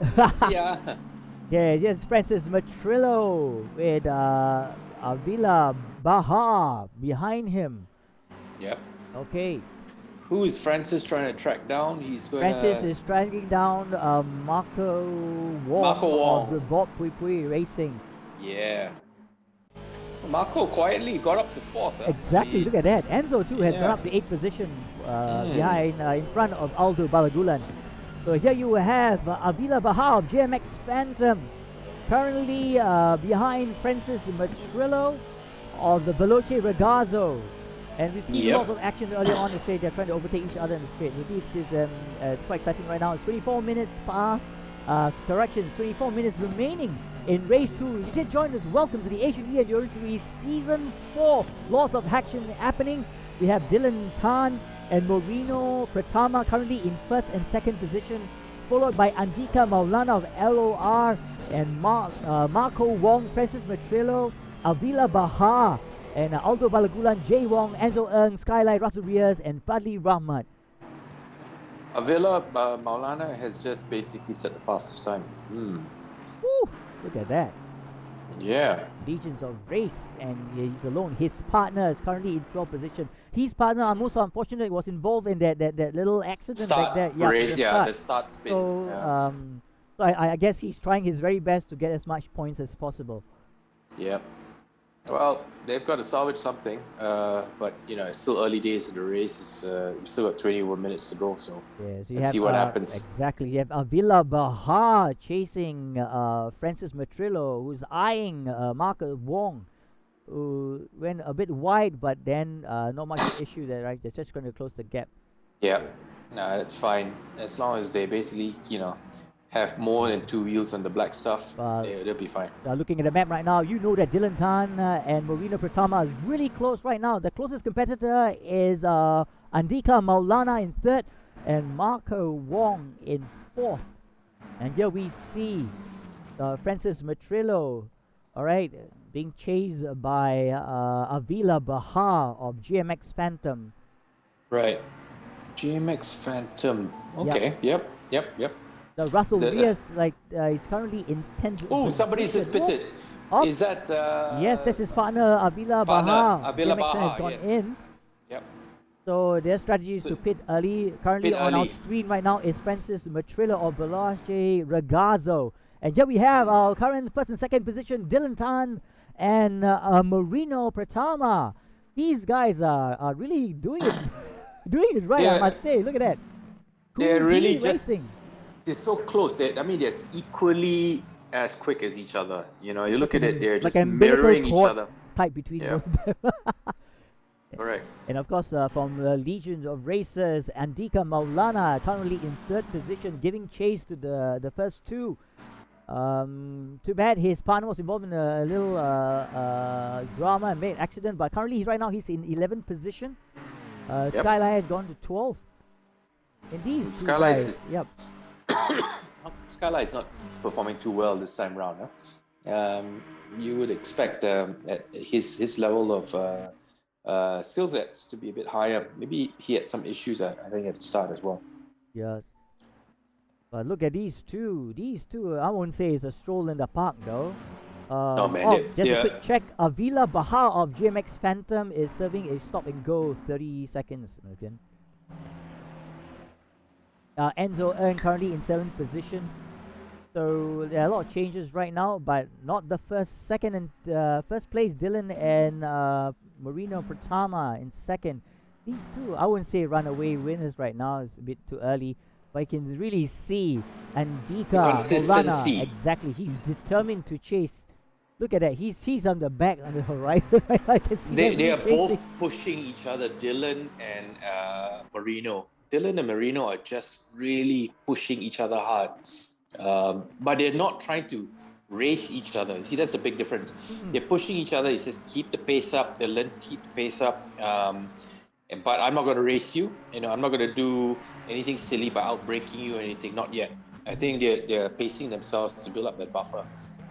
So, these guys have definitely worked out the strategy and they are very familiar with the car as well as racing each other. It shows. Amazing. You just joined us. Welcome to the Asian Endurance Series Season 4. This is race 2. It's 19 minutes and 40 seconds remaining. Currently in the lead is the team from Kubi Racing, meaning of Dylan Tan and Pratama. But guess what? We are going for a short commercial break. Don't touch that dial. We'll be right back with more action. Penrite, a 100% Aussie company, pride themselves on their commitment to all forms of motorsport in Australia, from the very grassroots to competing and succeeding at the highest level. It's always been a big part of their DNA. And this real-world testbed for their products ensures the lubricants and fluids you buy for your vehicle have benefited from the development of being punished in a way that only competition can. Penrite, it competes, you win.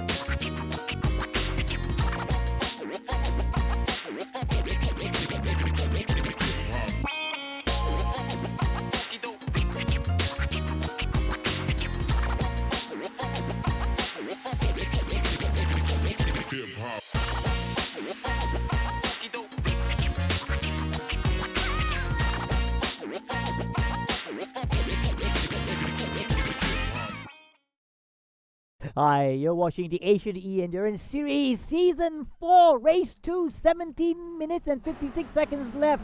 No change, first and second position, Dylan Tan and Marino Pratama, followed by Andika Maulana in third, Francis Matrilla in fourth, Aldo Balagulan in fifth, Enzo Eng in sixth, Russell Rias 7th, Margaret Wong in eighth, Fadli Rahman 9, Skylight 10, Jay Wong 11, and Avila Bahar in 12. Lots of action. I can't breathe. But Dylan Tan, our leaders, Dylan Tan and Marino Pratama, although they're out in front, they haven't pitted yet. And here we have Russell Rias, who pitted early, and he's in 7th place. You look at his pace, man. He's really going for it. Wow, these guys are quick. They are really quick. You look at the back from this view. Yep. They are driving every inch right onto the limit of these cars, man. They're using every inch of the road and more. Yes, because yes, Marco Wong and of Pui Racing is currently giving chase to Russell Rias. Look at that. Yep. Yes, looking good. But Russell's really quick through that sequence of S's, I think, just now at turn, what was that, turn 5, 6, 7, right? Mm-hmm. Wow, that was some very impressive driving on Russell Rias' part. He's really maximizing this car. Look at turn 8, he's going in right to the edge. He's taking all the road and more. Unbelievable. But so is Marco Wong. Marco Wong, to his credit, is really keeping pace Closing with the Russell gap. Rias. Look at that. He is closing the gap.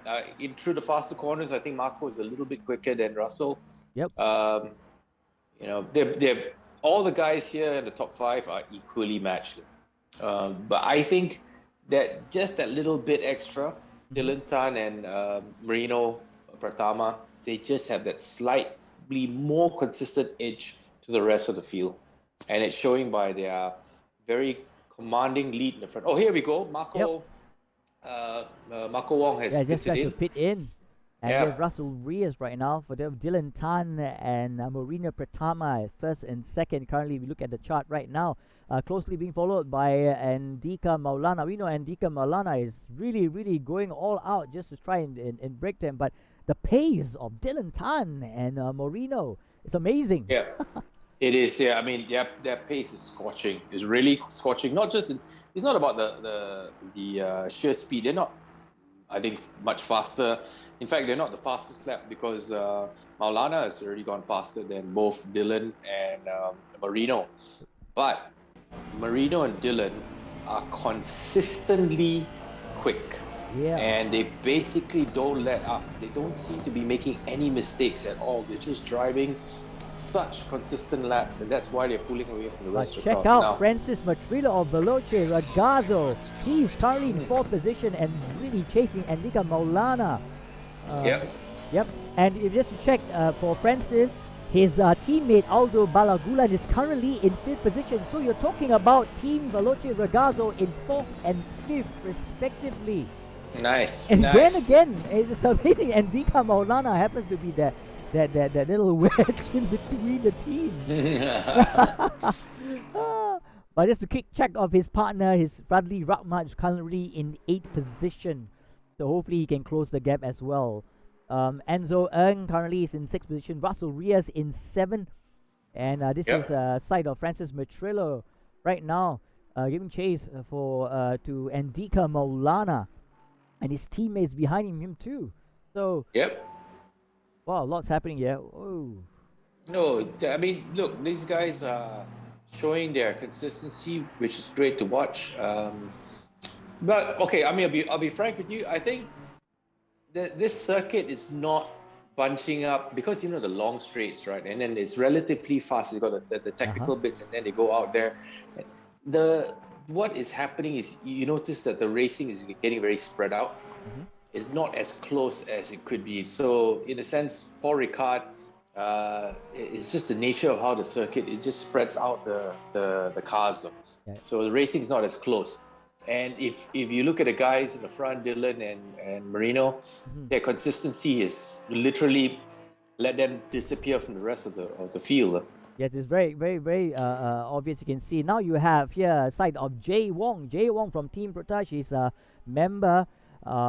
What's his? Rizal Ibrahim couldn't join him, so he's alone right now. So he's currently in 10th position. This green Porsche. SO. Yeah, SO 164. Nice shade, I must say. Yeah, I wonder whether they're actually sponsored by SO in real life. Whoa, that'll be nice. That'll be interesting. Yeah, man. Yeah, could be. And same with the Legion of Racers. Are they sponsored by Motul? Could be. Possibly. Kubi. Kubi This or one's not? sponsored by Kubi. Hey, say Kubi or not Kubi? That was the question. You see the rear view camera in the car? Yeah. That's exactly what it looks like. Wow. Yeah. Excellent. This is great. Well, if you just joined us in the Asian Endurance Series Season 4, it's 12 minutes and 21 seconds left in Race 2. We have a new leader. You used to say Marina Pratama has overtaken Dylan Tan, but guess what? First and second, they belong to Kubi Racing, and followed by Andika Maulana of Visions of Race. Then we have Francis Matrillo and Aldo Balagulan from Veloce Ragazzo in 4th and 5th. Followed by Enzo Ng in 6th, Russell Reyes, Vladi Rahmat, Skylight, Jay Wong, Marco Wong, and Avila Bahar in 12th. This is Marco Wong, one half of Pui Pui Racing. His partner is... Why are you laughing at me? Is it the way I pronounced it, Pui Pui Racing? It's just the name, dude. It's just the name. All right. Okay, I must say, I'll change my tone of voice. I'll give you a Revolt Racing. How's that? It's worse, isn't it? All right, then. Anyway, his buddy is in 9th position. So they are being separated by Jay Wong of Team Protege. And I tell you, this has been really exciting.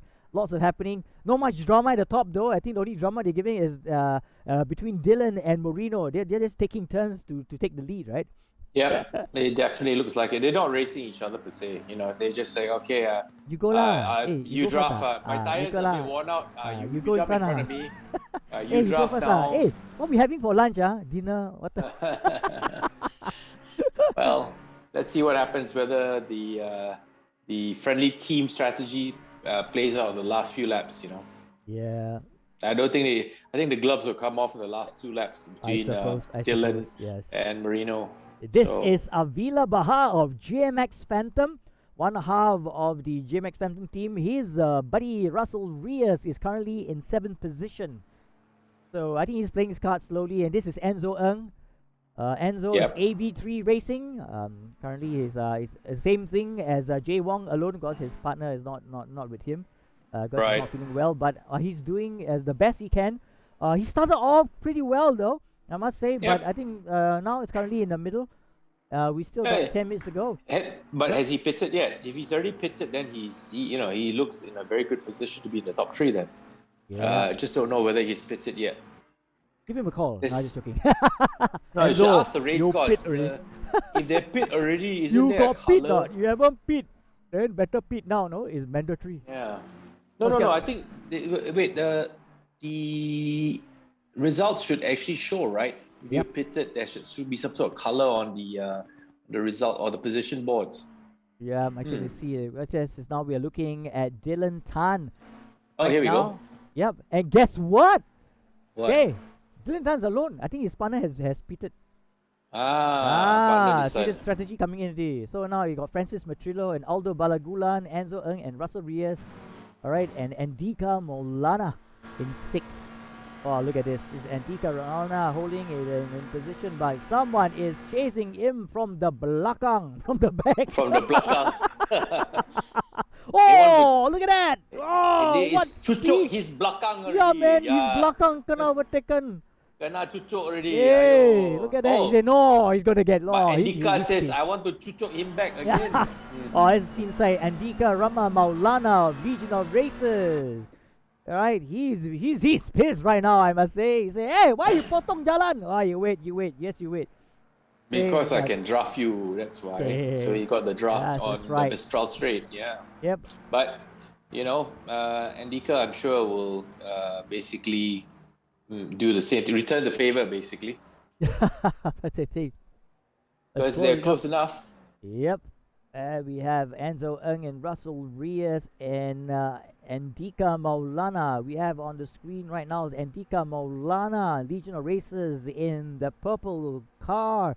And in front of him is Russell Reyes. Okay, and this is a close-up of Enzo Ng. Enzo Ng? Yes, pitting. He answered this guy. He's pitting. And we have Russell Reyes now, currently in 4th position, being chased. You have all this. Look at this. He's alone, isn't he? Hey, buddy, you go in first. Now I'll catch you later. I swear this Andika Maulana is having a field day right now. Where is Russell's teammate at the moment? Russell's teammate Avila Bahar currently is in 12th position. I think. How come? Why is he all the way down? Avila Bahar, what happened to him? Don't know, man. No, the Bahar boys, you can call him. There you go. He's there. There he is. I'm here. Don't worry, I will catch up. There's only another 11 cars in front of me. Okay. He's got his work cut out. Trying to catch up with Russell Reyes. All right. Yeah, we have Andika Maulana still chasing Russell Reyes. These guys have been at it for the longest time. They're just holding off each other. But great, man. Look at the way they are negotiating the turns. Amazing. Oh, look at that. They're doing a great job extracting the most speed out of their cars. Oh, you just joined us. This is the Asian Endurance Series Season 4. That's right, Season 4. 6 minutes 39 seconds left in Race 2. We have Dylan Tan, who's currently in 1st place. We have Francis Matrillo, followed by Aldo Balagulan, Russell Reyes, Moreno Pratama, Andika Maulana, Fadli Rahmat, Skyline, Enzo Ng, Marco Wong, Jay Wong, and Avila Bahar. And on screen right now, Nice. yes, Russell Reyes from GMX Phantom. Our defending champion, man, Yeah, is man. in fourth. Making it look He's- easy, yeah. Well, I don't think these guys. It's not easy to drive this thing at the Yeah, limit. trust me, I know, I tried it. More practice, Zach. Here we go. Dylan Tan Dylan from Tan. Kubi Racing.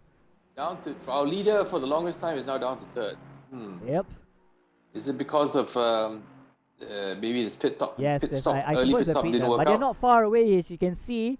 They're being separated. Yep. Yeah, that's right. So here you have Dylan Tan currently in third position.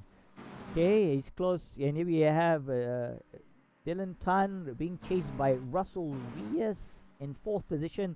And his buddy, Marino Pratama, currently in fifth. Yep. He's got and Marino has set the fastest time. He's got Yep. a purple. Yeah, but you can see Marino Pratama is closing the gap between himself and Russell Reyes. Marino is just yeah. whoa. Look at that. That was really pushing it, man. It's really chasing, and Marino Oh, is yeah, now he's- pushing it completely right now. Oh, look at that. Oh, He is putting his head down and just going let's for go it. for it, man. Just- He's set Russell Reyes in his sights and he says, I am going to basically get this guy. I'm going to get up to his bumper and I'm going to overtake him. Hey, this song to go Pratama after Maulana, Maulana, Pratama, Pratama, Tama. Pratama is up, yeah. Maulana, Maulana is Pratama. Okay, no, stop it, Zach. Okay, here we go. Stop it, Into a, if you just joined us, welcome to the Asian Endurance Series Season 4, where there's 4 minutes 28 seconds left in race 2. Lots of action happening.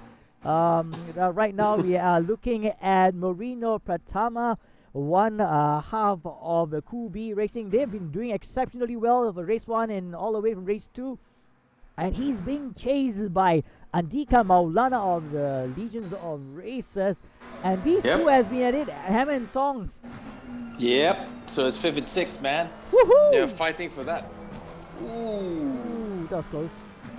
Uh, Oh, transitions. yeah, man.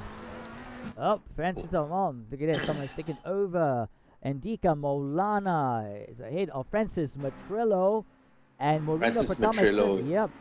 He's pushing it hard, man. But Pratama look- is also. Yeah. But Russell Reyes is pushing it at the second position. He is behind Dylan Tan, who's currently a leader in first position. But his buddy, Marino Pratama, is currently in third. So you have Russell Reyes being sandwiched by Kubi Racing's Dylan Tan and Marino Pratama. Yep. Woo! I'll be the cheese. Be the shit. Look at the color, man. Doesn't it look like cheese? Okay, anyway. So, Okay. Dylan Tan, he's coming under pressure with Russell Reyes. Yeah. Now this, the race is getting real, man. that's right. So Francis and Yeah. Aldo, they have now pitted. So I think they're trying their strategy right now. Hopefully they can get some action going soon. All Okay, right, it's all out racing right Yeah, now. all out now racing it's with this is Chong the all last the way. 1 minute, right? Yep. 1 minute and 30 seconds. Basically, Russell has to put it on. He's got to turn on the taps now and squeeze and I just know. put the pressure on to Dylan. Dennis, I don't know about you, man. This 30 minutes is starting to feel very long. Yeah, yeah, it's a bit long because, like I said, the nature of the course, it spreads out the field. But I think it's getting interesting now in this last minute. Let's see what Russell is really hunting down Dylan. You can see That's right. it's And only so is separated by Maulana about on less than half Pratama. a second. That's Yep. right. So we have Dylan just keeping on his pace right now, currently in first, but he knows there's Russell Reyes really and we've seen Russell Reyes in action. He's aggressive. If he wants something, he goes all out. Okay, but then again, he understands that he's got the Dylan's partner breathing down his throat from the back as well. True, but you know, even though Dylan's partner is there, I don't think he can do much because Russell is just really pushing it, and he's already built a gap from Dylan's partner, Marino. Yep. Marino is just not close enough to basically fend off that fight for Dylan. That's right. But also, don't forget Legions of Racers, as we know that Andika Maulana is currently in 4th position, but take a look in 6th position. It's Fadli Rahmat, his buddy. They're currently in 4th and 6th. So Francis Matrillo is in the way. So they gotta do something about that. Yep. Wow, look at that. Okay, Russell whoa, Rios. whoa, here we go. Can he? Oh, that is close. Oh, this is close. Look at that. Oh, he's trying to Anything take it could on the happen outside. here. Nah, Dylan's gonna do something about Dylan's- this. Oh, look at that. Dylan's being as defensive as he can be. Oh, He's covering his lines. Russell is just trying to force a gap. Russell under braking, but not quite. Dylan is defended nicely. Oh, here we go. Whoa, that's right. Whoa. Hey. Oh, Oh, good the move last from corner, Dylan that was Tan and It holding. was a very this- good yeah. move to defend. It's down. And Dylan takes the That's win, good. right? Yeah. Yes. Dylan Tan takes the win, followed by Russell Reyes. Wow, that was so close. You That was just so 30 close. Dave got 32. Is that- with it. Look No, at that. it's still one more lap to Yes, go, right? sir. You got Oh, 29 they- seconds left, but at the rate they are Oh. going, there's a possibility. But then again, it's still too early, we know. You just joined us. Welcome to the Asian Endurance Series Season 4. This is just, I would This is say, a good- 16 oh, seconds there. left, race 2. Lots of action happening right now. Okay, Fadil is fighting for 5th to pair up with Andika, and that's for the booster round. And Dylan Tan is holding off Russell Reyes. Russell wants that position, and he is our I current think reigning Russell is going to basically line him up for a lunch. Okay? This is now the Mistral straight. Dylan is trying to break the draft, but Russell is basically just following him, and just sticking. Look at the draft. Russell is coming. That's coming. right. And guess Russell what? should swing all the way out to the is left. trying on the side. Oh, he's going from inside. the What is inside. he doing? No. I think he's got it. Whoa, Russell's instead got it. from the corner. Whoa, what a move! What a move. I Come on, think Russell. Can he 2B will be stick? denied booster points. Russell Reyes, you naughty boy, you. Wow. Wait, he's gonna- Oh, no, look but at that. Dylan- They're naked side by side. Oh, Russell's got on the inside. oh, he's still holding on to it. Oh my Yes. goodness, this is going to be exciting. Nail biting towards the end. And we have Marino Pratama. Oh, this is going to Marino's deny coming up to them. the back of Dylan. Okay, but maybe not because 2nd and 3rd you still get booster points and then. But look at Russell Reyes. He has his buddy in 12th position. He knows he needs the points here. He's holding on. He's holding on. Look at the back in 12th Russell- position because I Andika think Russell's Maulana, got they're it. going crazy. Last corner. Oh my Last corner. goodness. Come on. Come Yes. on! Can they do it? Dylan Oh. Tan is getting frustrated. He's being held back by Dylan. Can Yes, he not? Russell's won it. Woo! Russell's won it. Dylan, followed by Dylan. Oh, that was awesome. Whoa! Our season 3 champion has done it. Oh my goodness, Dylan must be saying, "Why? Oh, you ruined the perfect 1-2." That was an awesome race on Russell's part, man. That was great. That Unbelievable. maneuver on the inside on the Mistral straight was Yeah. brave, man. Hey, That but was yeah, brave. that was amazing. That was really alright. Yeah. Then Dylan thought he was going to go on the outside, you know. he's trying exactly, to, and but he then went as- all the way outside. But he went on the inside instead. Yeah. Unbelievable. Dylan, Yes, Dylan, wow. he threw Dylan a dummy, and Dylan fell for that one. So Russell really took that one on a very brave Season 3 high speed turn champion. 8. Look at that, man. Amazing. Awesome. race and awesome. Yeah, look at right now. Russell Reyes first, Dylan Tan in second, Marina Pratama in third.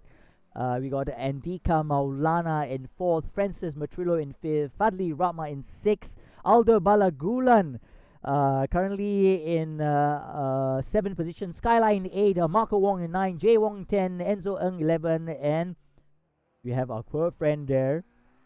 Baha. I think it was a technical issue. I don't think Interesting, the race, Yeah. right, was like quite spread out, but towards the end, that last Yeah, 1 look and at a half that. minutes, it was Unbelievable. awesome. Man. It was awesome. It was racing. totally awesome. Amazing. I was Yeah. like, running out of air. That was Congratulations good to Russell Reyes. What a race. Indeed. Wow, that was like, Great team driving by Dylan Tan and Marino Pratama. Those two guys. I'm you on, it was know, the last really- gaps. Marino was thinking maybe you could just close up the gap. Then Russell just did that side. No, amazing. Russell got him in the draft. Oh, man. That was and then Russell tricked him. Dylan thought Russell was going to go out. So Russell gave him a dummy. Went Dylan went inside, and then Russell went. Oh, on the that was inside. like, ooh, he was like, you're not Yeah. supposed to do that. It's like damn, he threw me the dummy, and he sold me the dummy, and I bought it. But anyway, that was I can safely say right now, Avila Baha is in tears right now. Yeah, you did it for me. But what a race, man! It's amazing. It was crazy, and then just to be denied that first and second position on the last lap. But they still get some points because they're second and third. So yeah, but the one is Aldo Balagula and Francis Matrillo. They were desperately trying to get that position, but they just couldn't. And that's the whole thing. We thought about how we can make this exciting, and there you have it. And for Andika Maulana, he has been a thorn, for Kubi. He was like really sticking his finger in between that race and whatnot. Yep. And then you got Fadli Rahmat coming in from behind, sneaking and slowly trying to close the gap. Fadil, I mean, he was, because I think of his early spin-off during the opening lap, he could have probably done a lot better. Well, let's see in this final installment, which is going to be another 30-minute feature race, whether the rest of them can make up ground from these top three guys. Oh my goodness! If I was screaming like that, I'm running out of air right now. We have like Mike with us right now, and both of us will be must go get something to drink, something with honey, honey. But it's amazing. I mean, there's like drama towards the end, and just for that brief moment, I was thinking, okay lah, Ubi Racing has got it in. It's just one more lap. Remember, there's one more lap. No, bro. No. This track towards the end, because A, can draft, B, people will dare take the lunge. You see. Because there's enough runoff, you see. Yeah. So, and I was like, that's what I was wondering, maybe this Francis's strategy of pitting in early could work, He did. We got the extra traction, all that stuff. It's amazing. Exactly, maybe, I don't know. And it's obviously worked in his favor. But that was bravery. If I were him, I would be screaming and punching my fist in the air. The rooftop a bit low, but it's okay.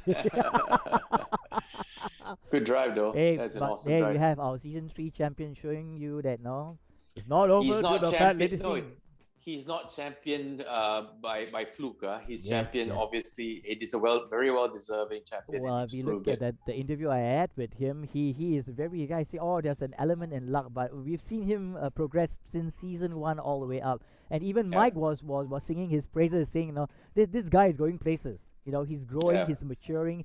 His experience is slowly building up, and you can see it today. You just witnessed it, how he dummied Dylan and got it in. Like, I think Dylan is scratching his head. Something to pen down in my notes in future races, but it's not over yet. There's race 3. That Dylan and Dylan's a perfect example. He's got speed, he's got all the techniques, but racecraft wise, I think he still needs to improve a little bit, because it shows Russell probably has a slight edge over him, a bit more experience in that respect. That's right. But don't you think that there's a possibility of being complacent, knowing that you had that run, but like you said, not for this track, right? You just have to be on your toes most of the time. It's like this. There's no excuse. If you try to do a dummy like that on me, I ain't buying it, lah. that's experience. Okay, Russell would not have been able to pull off that one with me, No, it's okay, right. If you just join us, I can see that coming. Welcome to the H&E Endurance Series, Season 4. This is Zachary, and I am with me, Dennis Lian. And we just finished race 2, and what a race it was. If you missed it, please watch again. But now we are having race 3. And they're starting rolling, and we have Dylan Tan and Maulana Pratama in front, followed by Russell Reyes, and then Maulana, and the same team, because there's no reverse grid like in our previous races. So wherever your standing was at the end of that race, okay, it's the same thing with him. And there you have. Okay. All right. Okay, I like a that. nice tight formation. Yeah, nice tight formation. Are we going green? And it's 5 green, and we are going racing. Here we go. Dylan Khan and Moreno Pratama going on, being chased behind. Okay, by the look at that. Russell. Russell looks very racy. Calm down, guys. 30 minutes of racing. All right, so take it easy. You don't want to crash out too early. But good start by Dylan and Moreno. Excellent race down. And we have Russell Reyes. Whoa, what happened back there? Someone skid off. Oh no. Is it Fadli Rahman again? Again, What? Fadil Rahman. It's almost the same position. Oh, he's got back Yeah. on. Everybody is skating. What's Winning. this? This is not the... Everybody Ice skating, everyone. kanchong this one. Yeah, relax. Huh? Ayo, that was a repeat of Yeah. race Race 2. 2, exactly. Okay, aye. I guess the cold tires got to them, you know. This thing. Not everybody handles the cold tires that well. Exactly, but you know, it's still early. 28 minutes and 57 seconds. That is race 3.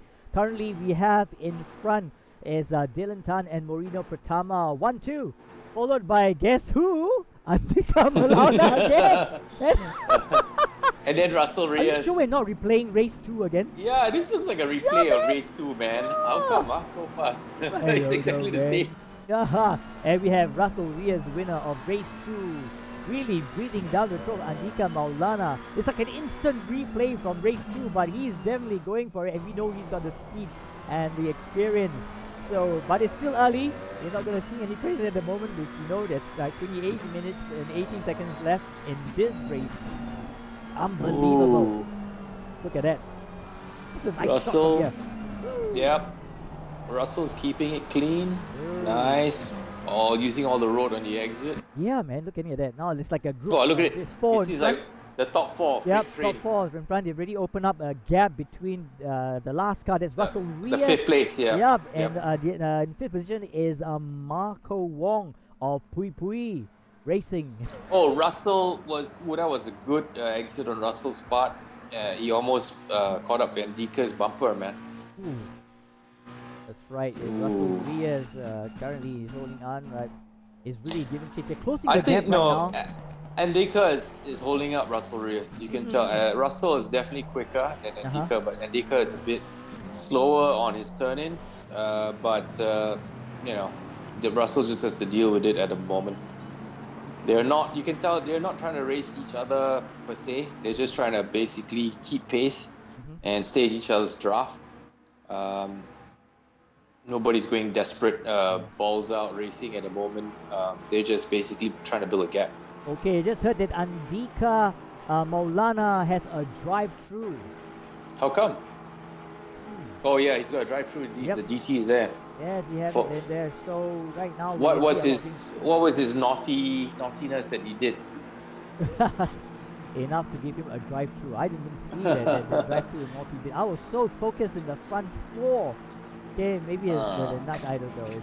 But currently, right now, you're looking at Avila Baha. Avila Baha is actually one half of GMX Phantom. His partner Russell Reyes is currently in 4th. So currently, we have GMX Phantom in 4th and 5th position. Have Dylan Tan and Moreno Pratama in 1st and 2nd. And there we have it. Andika Maulana in 3rd, being the thorn. But now he's going to have a drive-through. So he's got to do the drive-through. So what's this drive-through thing? They have to do it immediately, or they can choose when to? Once you're given a drive-through penalty, you have to actually do the drive-through within, I think, once you've shown the flag, by the following lap. Well, apparently someone's provided information that Andika has a drive-through probably because of his start. He was above 70 kilometers per hour. Yes. This is speaking from experience. I have a habit of doing that as well. Yeah, I'm always exceeding the... Well, this is actually quite slow. In Sepang was 80 kilometers an hour because I was on pole position in one of my races in Sepang in 2013, driving one of the Le Mans prototypes, and I kind of wasted away my pole position because I went a bit too quick and I had to serve a drive-through penalty. I'll just take it that you were extremely eager. So speaking from experience, I know. But here we have Andika Maulana's partner, Fadli Rahman of LOR. He is currently in 11th position behind Francis Matrillo. Francis Matrillo is from Veloce Ragazzo. His buddy Aldo Balagulan is currently in 6th position. Yep. I love this rear view, this rear camera view. It's so nice, man. It really shows a sense of speed. Yeah. And you see your competition coming up. It's really such a lovely angle. Yep, lovely, isn't it? Oh, yeah. Look at the French countryside in the background. Yeah. And they got to use all this nice color. Huh? This is the first thing I saw this track was the use of red and blue. Hey, it's Light Sky. We haven't seen him. Okay. Light Sky Light from Sky, Gui 11. Racing. He's currently in 11th position. His partner Marco Wong is currently in 4th position. So they're quite split up right now. But who knows? It's interesting to see Light Sky struggle a little bit in the GT cars. He's obviously a touring car specialist. He's really quick in a touring car, but it goes to show, like I said, the earlier part in the race, right, before the race started, Zach, if you're good in a touring car, it does not automatically translate into driving a GT car. All right, they're very different Rama machines. Maulana just leaving the pit, and he has actually cleared the drive-through. So he gets to get back into action and say, where I am right now in the race. 7. He's in, 8. He's in 8th position right now. Yeah, wasted, man. But his buddy is just like 2 rows down. But we have a sandwich Russell Reyes. But then again, things might change. But we have Avila Bahar, JMX, currently lying in 3rd position behind Marina Pratama. Because Russell Reyes is pitted, right? Yeah, Russell has gone. Russell does the early pit, the undercut strategy. So it seems to be working for him, yeah. It seems to be working for him. Yeah. Here we go. Yep. And Avila Baha is taking a nice, very nice line. Very nice, huh? Nice line.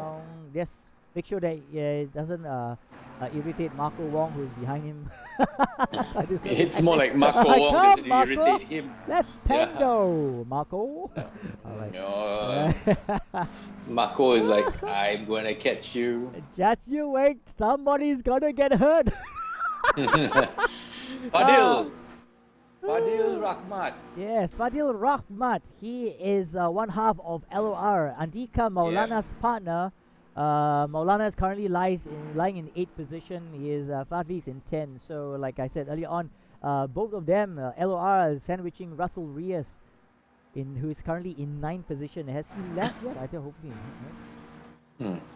Oh, look at that! A quick check. Dylan Tan has registered the fastest lap. Yep, he has. Just seen it turn purple. Yep. So I think next we're going to see that, because we saw that in race 2. They were taking turns, weren't they? Dylan Tan and Marino. Okay, you go first. Later I rest my time. You take Ken. Yeah. So still 1 and 2. These two really, have they pitted yet? Dylan Tan and so. I don't think not so. yet. No. They go for the overcut. They like the late pit stop. Yeah. And here we have Enzo Ng from 99 Benz, currently in 5th position. All right. Is that the name of his team, 99 Benz? No. This is the race. Yeah. Belong to, but the Correct team lah, is 99 Benz. Gt3 Racing. You know the significance of 99 Benz, right? Kau Zap Kau in Singapore, the old 99 Benz in Kent Ridge. Oh, educating the 99 Benz. The street, well, it was originally the British troops who used to do the hill climbs there, but then it became the famous illegal street racing spot, Kau Zap Kau, 99 Benz. Oh, just let you know, Reyes, Rahmat, Sky and Matrillo have pitted. Thank you for the info. I think they've just gone in. I think they are thinking, just follow the Russell. It works. Yeah lah. If the Russell can do it, Russell can do it. We can all do it together. Let's mess it up all together. Russell can do it, so can we. And we have Fadli Rama being chased by 2 tigers. No, joking. Marco it looks and like Skyline. Meow. Look at that.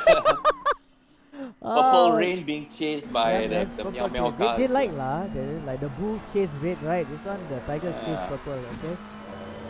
Oh man, here we go. Rahmat's teammate is in what position is he in? Rahmat currently is in 9. His teammate, alright, is currently in, let me check, in 7th position. Like 7th position, Maulana, yeah. Oh, apparently 99 Benz is Enzo's sim racing business. So does But he's partnering Dexter Gismondo Jr. and they call themselves AV3 Racing. AV3, yeah. That's right, Okay. AV3. Not ABC, yeah? AV3. AV3. Same company. AV3. Try saying it, rubbing your stomach and rubbing your head. Okay, anyway, so if you just joined us, welcome to the Asian Endurance Series, Season 4. Race 3, 19 minutes and 15 seconds to go. We have Dylan Tan and his partner Moreno Pratama of Kubi Racing. They've taken first and second position. And in third position, we have Avila Bahar of GMX Phantom. Then we have Aldo Balagulan, currently in fourth. Aldo comes from Veloce Ragazzo. And then we got Enzo Ng. Enzo Ng is from AV3 Racing. He's currently in fifth position. Jay Wong is in sixth. Okay, and we have Andika Maulana, Russell Reyes, Fadli Rahmat, Skyline, Marco Wong, and Francis Matrillo in 7, 8, 9, 10, 11, 12 respectively. Ah, look at that. This is like a scenic view, huh? It is. I like this view. You get to see a lot of the overall picture. And then, Oh, here we go. Hey. Avila Baha. Yes, coming out this is of Avila third Bahar place, of GMX Phantom is currently in third place. Alright, we are going to go for a very short break. Don't touch that dial. Dennis and I will be right back. Penrite, a 100% Aussie company, pride themselves on their commitment to all forms of motorsport in Australia, from the very grassroots to competing and succeeding at the highest level. It's always been a big part of their DNA. And this real-world testbed for their products ensures the lubricants and fluids you buy for your vehicle have benefited from the development of being punished in a way that only competition can. Penrite, it competes, you win. Air, fuel, spark, the trinity of power. You need all three to bring your engine to life. Kenny and Norm knew that, which is why for over 50 years, the company that bears their name has been re-engineering what filtration can do. Engineered to protect against dirt and scientifically proven to provide up to 50% more airflow. K&N, 50 years of performance and innovation. Welcome to the Asian Endurance Series Season 4. This is Zachary and Dennis Lien. You are watching Race 3 with 17 minutes left to go. We got Dylan Tan and Moreno Pratama in first and second, followed by Avila Bahar of GMX Phantom in third, Aldo Balagulan, Enzo Ng in fourth and fifth. Now, did you know, earlier on I mentioned 99 Benz is the Enzo's sim racing business. If you need to practice for AS race, you can go there. Okay. But you cannot, right? That's because you're interesting. across the border, you cannot lah. I can swim across. You try lah, swim across, but patrols don't catch you. Okay. All I right. think a white foam box can do the trick. Better not. I'll take kena tembak, that's it. Okay, anyway, for Dylan Tan and Moreno Pratama, they have been doing exceptionally well, holding on first and second, like taking turns, you know. And now I would say that Avila Bahar is doing a Andika Maulana. And here is Fadli Rahmat, one half of LOR. And he apparently there's not much movement in 7, 8, and 9, right? Because since a couple of minutes back, we have Andika Maulana and Fadli Rahmat sandwiching Russell Reyes, our Race 2 champion, in 8th position. Yep. Well, it looks like it's almost like a repeat of Race 2. So it just basically seems to look like the strategy is working a little bit better this time around for Dylan and Moreno, because our usual protagonist like Russell Reyes is pretty far down the order at the moment. Let's see. Okay, but they haven't pitted yet. But usually, Russell was a little bit higher up by this point in race 2. Yeah, something you need to mention as well, Aldo Balagulan, currently in third position, is one half of Veloce Ragazzo. His buddy, Francis Matrillo, is lying in 12th position. Hopefully it's like nothing serious, but there's quite a far gap in between. Like everyone's taking turns. Oh, is it? It could be Francis Matrillo. Did he pit already or not? That's the thing. I think earlier on he did. I don't think they were pitting that long. They had Russell, Rahmat, Sky, and Matrillo. They pitted, so I think they should be out by now. Right. This is the longest pit, right? Well, let's see how the strategy pans out. Like in race 2, It was like very spread out. We didn't quite know what was going on. But I was monitoring Russell. Russell was slowly making his way up. So his undercut early pit strategy really played into his hands. That's right. But we'll see. We'll see what happens here. Quick check too. Dylan Tan has made it the fastest lap once again. Twice, if I'm not mistaken, in this race alone. So you can see they're the guys to beat, definitely. And here we have Aldo Balagulan in third place. Yep. Our Filipino team, man, pushing it hard. But you look at Dylan. Even at this stage now, he's already banging purple sectors and fastest laps, because I think he doesn't want to take a chance. Like what happened to him in race 2. He's now just a bit more focused and saying, no, I'm going to push it that much harder, making sure that I set the pace. I think that must have upset him being taken on the last lap, in the last few corners. Okay. That sure gets any racing driver, man. I know. I mean, it's the whole thing. I've been involved in different kind of races, but I can totally understand it's the same feeling as well. When you got someone in your sight to get pipped at the last, literally the last lap, the last few corners. Like, I mean, damn. I'll be pissed. I mean, you should too. I mean, it's like so close, and someone you've been leading all the way. All right. Yeah, but where's Marino? His teammate is quite far away. It's not that close. Yeah, Dylan Tan and Marino. Well, he's in second position, but it must be a gap. I don't think it's that. It's quite a gap, because if you look at the aerial view just now, you're right. Look at that. It's a big gap. Yep, 9 and 10. There's a big gap right now. Just going through part of. Yep. It's right a big now. gap. It's a big gap. Right, we have Dylan just passing over the virage. Dupont with his teammate coming around the bend. So they're coming down the straights right now in 1-2. And Aldo Balagulan is just holding on to his third position, and he can see Enzo Ng in the rear coming as well. So he's definitely trying on. Jay Wong just pitted not too long ago. So so currently lies in 12th position. If you just joined us, welcome to the Asian Endurance Series Season 4. This is race 3, 12 minutes 23 seconds to go. Currently in first and second is Dylan Tan, Mori Pratama. They make up Cool B Racing.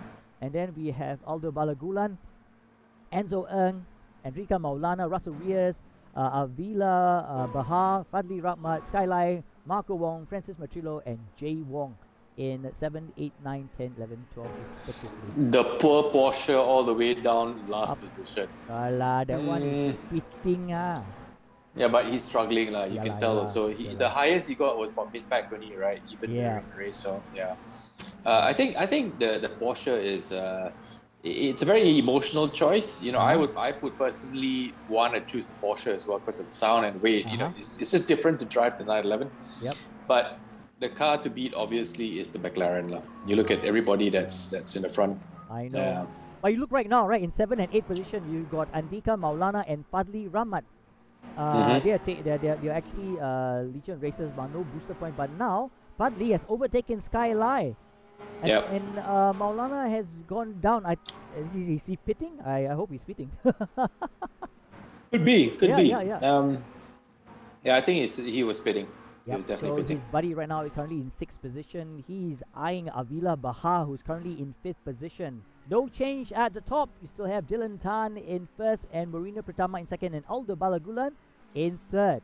But guess what? Russell Reyes has overtaken Avila Bahar for 4th. So our winner for race 2 is making his way up again. Yep. Okay. Dear Russell Reyes. He's gonna Deja vu. Strategy. No, but if you look at the track map, right? Let's look at him. Where is he first? Because Dylan and Marino haven't pitted. Okay, so this is the track map. That's right. Leader is in number 9, number 10. Yep, Dal turning turn 5, and buddy is turning turn 3 and 4. So it'll be close. It'll be close. So, but I think maybe this time round Dylan might have a bit of a gap, because Dylan knows he's put his head down and really build up a bit. I think Russell is still a little bit too far back to really, but you must also consider that Dylan and Marino, they haven't pitted yet. Yeah, I know, but if you look at the gap, so Dylan is now almost to the end of the Mistral Straight. That's right, he's making his turn on turn 8 right now. Yeah, Russell's only completing turn 1, 2, 3. Just turn 3. He's quite a distance away, you know. Yep. He So literally Russell's passing in turn 6 and 7 right now. literally So yeah, it's a gap. It's a gap. half a lap. He's half a lap behind. I think Dylan has this one a little bit better.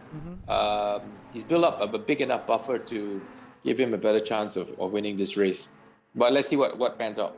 Maybe Russell's got he's got something in the bag to he's got some magic trick to pull off. Right. Let's the see. closest behind Pratama is Aldo Balagulan too. He's currently just turning a 9th corner at Bisset. So yeah, Nana, did you mention it? It's quite a huge gap with 8 minutes. It's a big gap. It's almost half a lap, you know. So yeah, that's the thing. So no, because look, Dylan is still purple. Look at how many purples he's putting in. So Russell is not being able to answer it. You know, simply because I think it shows that his early pit stop strategy is probably worn out the tires a bit more than Dylan.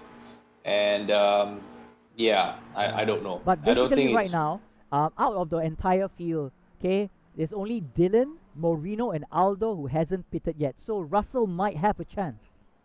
Maybe, but Russell has got more than half a lap, you know, because if he goes in and pit,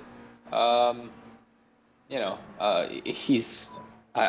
it's hard to call at the moment. We can't really see the splits, how many seconds it is to pit or not. Right. But you know, the time they enter the pits, the box, and then they come out again, I don't know what the gaps are. And here you have Jay Wong ding donging with Andika Maulana. I think Maulana is getting frustrated. Maulana has already overtaken Jay Wong, and now he's got his eyes on Enzo Ng. Yeah. Jay Wong was like, oh, why is Porsche very hard to control one? Porsche not fast lah.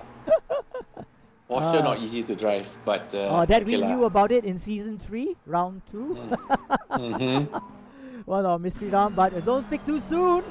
Jay Wong almost did a quick one on Andika Maulana, but managed to catch it on time. But Maulana has floored his accelerator, and he is opening up the gap between himself and Jay Wong. Look at that. Yeah, big. Through those corners, goodness. you see Maulana just literally goodbye. disappeared, man. He said, see you later. In 2 corners, I'm going to get you 5 car lengths. We have on screen right now Andika Rama Maulana. He's one half of the LOR. Currently, he's giving chase to Enzo Ng of AV3 Racing. Yep. So Maulana has been like a thorn for Dylan and Moreno in race 1 and 2. But currently he finds himself in 11th position right now. And I would say someone who's taken his always place is Aldo Balagulan. It's kind of that right now. But hopefully, I don't know how Russell is looking at this situation, knowing that the top 3, first, second and third, currently have not pitted yet. So how is he going to work a strategy to capitalize on that? But like you said, I don't think he's got... Okay, you look at the gap right now, right? So Dylan is already about to enter the Mistral Straight. He's entering the Mistral Straight now. And where's Russell? Russell's in 4th position. That's right. Russell is just making his way to turn 1. He's only turn 1. Yep. Yeah. So let's see whether... Okay, now Dylan is halfway through the Mistral. Yep. And Russell is basically just about to enter turn 3 and 4. Yeah, right. But Russell is closing the gap between himself and Aldo Balagulan, because Aldo is just making it to turn 7. So there might be a change in 3rd position. Which let's clock. Wait, let's okay. This ghosting image of the car, of all the cars, right? Of the ghost circuit. Let's see what is the time gap between Russell and Dylan. Then we know basically how many seconds it is in the pit box. Yeah. Well, basically, look at it. At this point in time, Russell and his teammate have booster, because if you look at it right now at 4th and 5th position, so they get booster point. All right. Then Dylan and Moreno too, because currently they're in 1st and 2nd position. But they have not pitted. That's the different thing. Aldo has yet to pit as well. So if Russell is right now in the back of his mind thinking, what can I do right now to close up the gap between myself and the rest? Because right now that's my only opportunity. And in the back of the mind of Dylan and Moreno, they're going to stretch it as long as they can. But they know somehow rather they will need to pit. And Aldo as well. So precisely now the big question is when. When are they going to pit? Because Russell is thinking, I might have a chance right now. No, but I think it's Russell's Oh, chance there's is a slight fading. nudge there over there. Yeah, but yeah, Enzo, it's not too bad, not slight, too bad. Slight tap, slight tap, but Between no Enzo biggie. and Enrique Maulana. But if you look at Dylan, do you notice he's been on fastest lap after fastest lap? Yep. And Russell hasn't been able to clock any fastest lap so far. So Dylan is hogging the fastest laps. I think this particular race, it's going to fade. It's more likely than not it's going to be Dylan's race. Okay. Even so, because the way he's been pacing, Dylan wasn't clocking that many fastest laps in race 2. And that's why Russell had a chance and caught up with him and sold him that dummy and basically outmaneuvered him, had better racecraft and took him. But this time round, I think Dylan has learned from that. And, how many minutes do we have left in this race? 3 minutes 47 seconds to race 3. If you just join us, this is the Asian Endurance Series Season 4. Dylan has to pit now, basically. He's got no choice. He's got to pit now and, yeah. Dennis, pick up the phone and call Dylan, ask him to pit now. Pit now, please. Well, pit now. he doesn't need to listen it from me because he knows it. Yeah, I think he's just stretching it and he just wants to be sure. But then again, who knows? Russell Reyes being quiet, and all of a sudden he got like nitro or something on his back end. Accelerate. We wish. Well, let's see what happens. This is Aldo. I know. In the Aston Martin, the only non-McLaren that's in the top 3. Well done. Well done, isn't it? So you're looking at Dylan Tan and Marina Pratama first and second, booster points guaranteed. You have Russell Reyes and his buddy Avila Bahar in 4th and 5th. That's in the top 6. They too will get booster points. So it's going to get interesting in the next 2 minutes. Yeah, man. They're pitting. Aldo Balagulan is Aldo is pitting. So he's hurt your vocal. Now we're going to have Russell Reyes going and giving chase to the top 2 of Dylan Tan and Marina Pratama. They make Cool B Racing. Alright, so can he work some magic? Who knows? Like you say, racing is not very predictable at times. But here we have on board Russell Reyes of GMX Phantom. He knows he's got to go after them. Here's the thing in mind: when and where will they start to pit? And the clock is not working. There's only 2 minutes and 3 seconds left. They've got to pit because it's mandatory. Yep. This is going to be interesting in the next 2 minutes. Dylan still hasn't pitted. How long? He's going to hold it on to the last lap. Same thing for Marino. I think they're going to pit together. It's quite weird, though. I don't know. Or maybe they're just looking because there's only 1 minute and 42 seconds left on the clock. They don't have much time now, do they? Yep, look at them right now. I think they got to pit right now. They will have to pit right now. I don't think there's much time. They're coming down. Yep, Dylan and his partner Marino Pratama, they're just turning past Viraj Dupont and to the pit straight. They will have to pit. Yes. There we go. There Spinning in. Right at the last moment. Yep. And then right now, you most probably will have Russell Reyes going to floor all he is. Can he do his best time his lap to really close the gap? Okay, let's take a look at the ghost circuit that we can see the position. Okay, currently we have Russell Reyes right now. Russell Reyes, look at that. Okay, Russell's coming up in right now. He's going around Latour and Viraj Dupont at turn 14. He's about to reach this is gonna be close. Last corner. Okay, this is Russell. Okay, Ken. Dylan coming out. Dylan coming out. Oh, let's Where's go. Russell? Let's go. Oh my goodness, 37 seconds left. And then Marino back there. He might be a wedge again. Look at the speed that he went into. Oh my goodness. Yeah, let's go for it, man. Woo! He did it. Okay, he passed. he's broken them up. Broken. Okay, he's broken Marino. Yeah, right now he's going. Russell has to chase down Dylan now. How far are they right now? Oh my goodness. Oh, 14 seconds where's left. the ghost circuit? Ghost circuit. Look at that. Look at that. Oh my goodness. Oh, just one corner behind. Go. Come on, his fastest lap. If we want to have his fastest lap right now, he's got to do it right now. If you just join us, okay, we are into the last lap of the Asian Endurance Series Season 4. Lots happening right now. We have Russell Reyes chasing Dylan Tan. He's going to be a thorn among them. He's going to try. He did it in race 2. Can he do it in race 1? Chionga, that's what they say. He's gonna go all out. Dylan knows he's chasing. He can see that little speck of yellow at the back there. Can you see it? I can see him. He better can see him right now. Well, but it's too. But honestly, Zach's too far back, lah. I mean, realistically, as much as I would like to see Russell really hound and possibly take the fight to Dylan, I can't really see it happening now. Okay, not this round. I know you have Dylan. Unless Dylan makes a big mistake, lah. His tire comes off. No, just joking. No cussing. Sorry. I take it back. All right, you're chasing right now down. Russell knows he's got to do it. Is it too late? I don't know. I think it's too late. I don't know. Things can happen. We've seen it happen before. Cars running into the wall for no rhyme or reason. There we have Russell Reyes chasing Dylan Tan right now. Can he or can he not? There you have it. I don't think so. Dylan Tan is going to check the checkered flag, and he has. That's Russell. Well, Dylan Tan and Russell Reyes at the back in second position. And guess Russell's just 3 seconds Avila behind. Baha has overtaken Moreno Pratama for third position. Wow. I told you it's going to be exciting. Go. All right. Ooh, there you have Russell Reyes. Well done, guys. Well done. All right. Yeah, this is where JMX scores the same team points as QB cost of the booster. If positions remains the same. But we have Mara. Who is this right now? Fadli Rahmat. Fadli Rahmat currently in sixth position. And he's gone. Marco Wong chasing. Oh, what happened up there? No. He's already crossed the line. So give me a shock. Hey, please, sir. Oh, man. Oh, my goodness. Aldo Balagulan currently in 10th position. What a race we just had. Oh, my goodness. Oh, and then we have Jay Wong, the green Porsche. Sweet, like emerald like that. Yeah, lah. Not bad. Okay. All right. There good we race, have good it. Race.